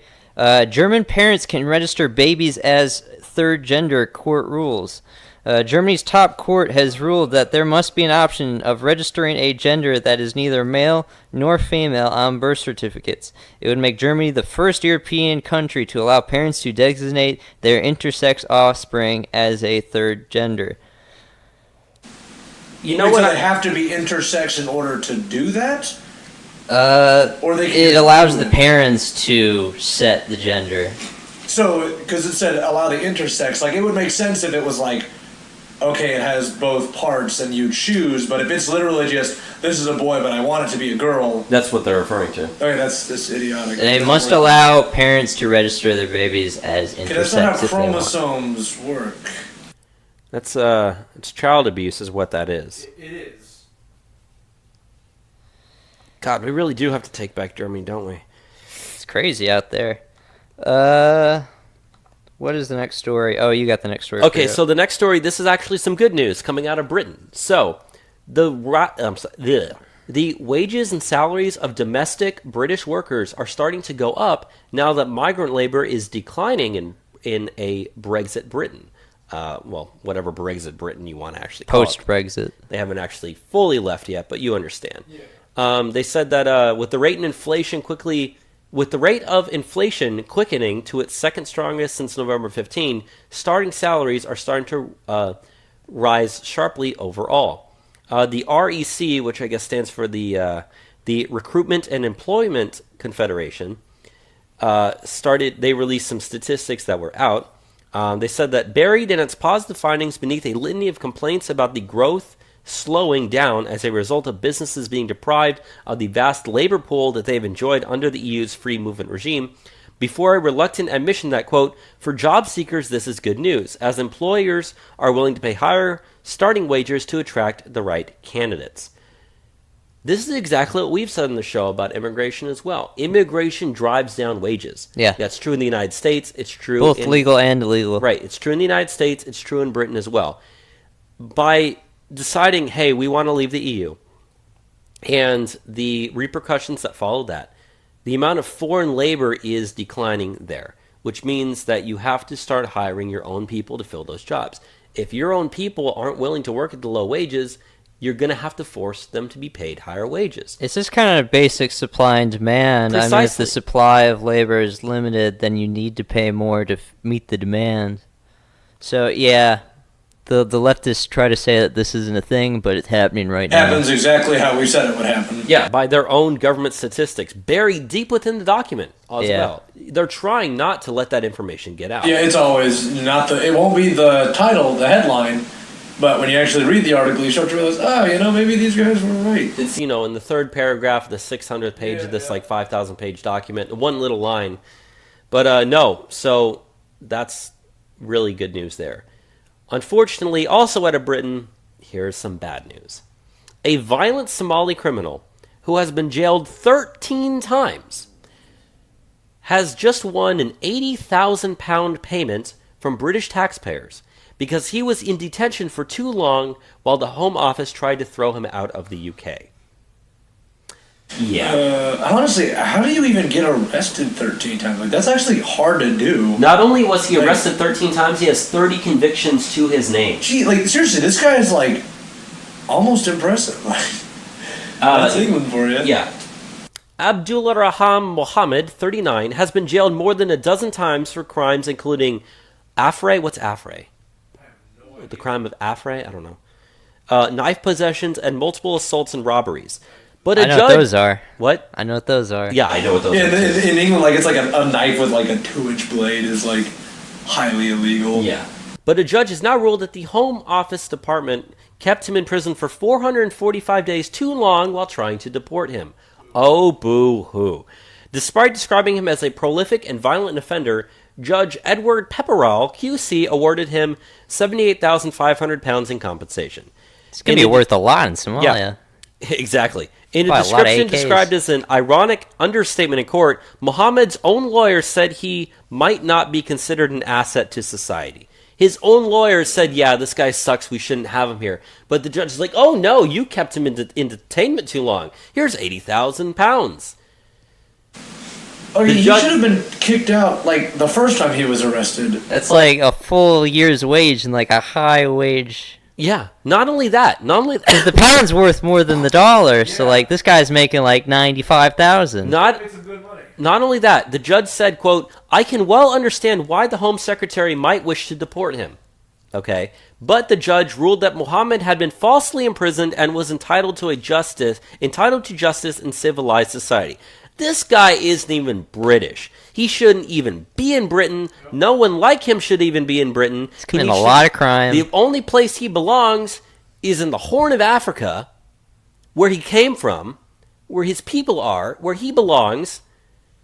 But he was falsely imprisoned. He's entitled to justice. No, he's entitled to a one-way ticket back home. Yep. You know, if you complain that he's been detained too long and you want to be a little bit nicer to him, upgrade it to a first-class seat. Yeah, be nice. Yeah, we're civilized people. Give him, just like Comp Sushi Guy, give him a comped meal on his flight back home. Yeah, I think that's great. Maybe some. If you really feel like you've been mean to this guy, that's all he's entitled to, if that. Okay. So, the European Court of Human Rights had ordered that he stay in Britain despite the government's attempts to deport him. Why the fuck does Europe have any say in why Britain should be able to deport a guy who's been arrested 13 times and has 30 convictions on his head? This is why the European Union shouldn't even exist, people. This is why the entire thing should be broken up, give sovereignty back to the countries, let them deport who they want, let them import who they want, and say fuck off to the rest of everybody else. There shouldn't even be a European Court of Human Rights, okay? That shouldn't even exist. This guy, fuck it. Don't even send this guy back to Somalia. Send this guy back to the middle of the fucking Pacific Ocean with a parachute. It's really far away. I'm not saying throw him out of the plane. I'm saying give him a parachute. The Atlantic would be closer. Push. Yes, but Pacific's a nicer time. It's farther away from Africa, Enzo. There's a lot more islands there too, where he can just wash up to. I don't want to do that to them. Can we go on to the next story? Yeah. I don't want to talk about fucking 40-year-old Somali people. I just want to talk about the final story, which also happens to do with Muslims. This is also the final story of the night, too. Yeah. And this happened just the other day. A driver rammed into a crowd of students outside a high school in France, leaving 2 of them gravely injured after, quote, the voices in his head told him to. The driver deliberately did it. 2 Chinese students were seriously injured in the crash, and a third was also hurt. The driver, 28, was known to police and had been arrested, and was arrested following the crash. So this happened outside the. Let me see if I can find it here. Some college. Their students were leaving college near Toulouse on Friday. Toulouse. Is that how you pronounce it? Yeah. I guess. Anyways, the driver, who apparently we haven't even seen, although he was Muslim, said that he was The driver, 28, who deliberately committed the attack, is known to police but was not on a security watch list. While being arrested, he admitted to hearing voices that told him to hurt someone. The 3 victims are Chinese students, a 22-year-old man and a 23-year-old woman. They said the college campus. I don't care what the college campus. The unnamed driver has been arrested following the incidents. Local media reported the man is known to suffer from a psychiatric disorder. So yeah, I saw on Twitter they said that they'd actually identified him, but this Daily Mail article that I included here did not have the guy's name. So he might not actually be Muslim, but yeah, if I can find an article quickly, I'd be able to answer that question, but I might be wrong there. Either way, this guy ran to 3 people because the voices in his head told him to. You know what that sounds like to me? That sounds like a fine, upstanding member of society. Yep. Well, that's the show for the week. I don't really have anything else to say. No. We already said we got the midweek coming with Eric Burkhart, which is going to be really good. I mean, he's former CIA. He's one of the coolest guys I've ever listened to speak before, so it's going to be really good stuff. Thank you, Lance, for coming on once again. Hope you enjoyed it. Thanks for having me again. We love having you on, dude. True. And, well, have me on any time, folks. Yeah. And with that, thank you for listening to another edition of Trump Republic Radio. Have a good one. Bye, everybody.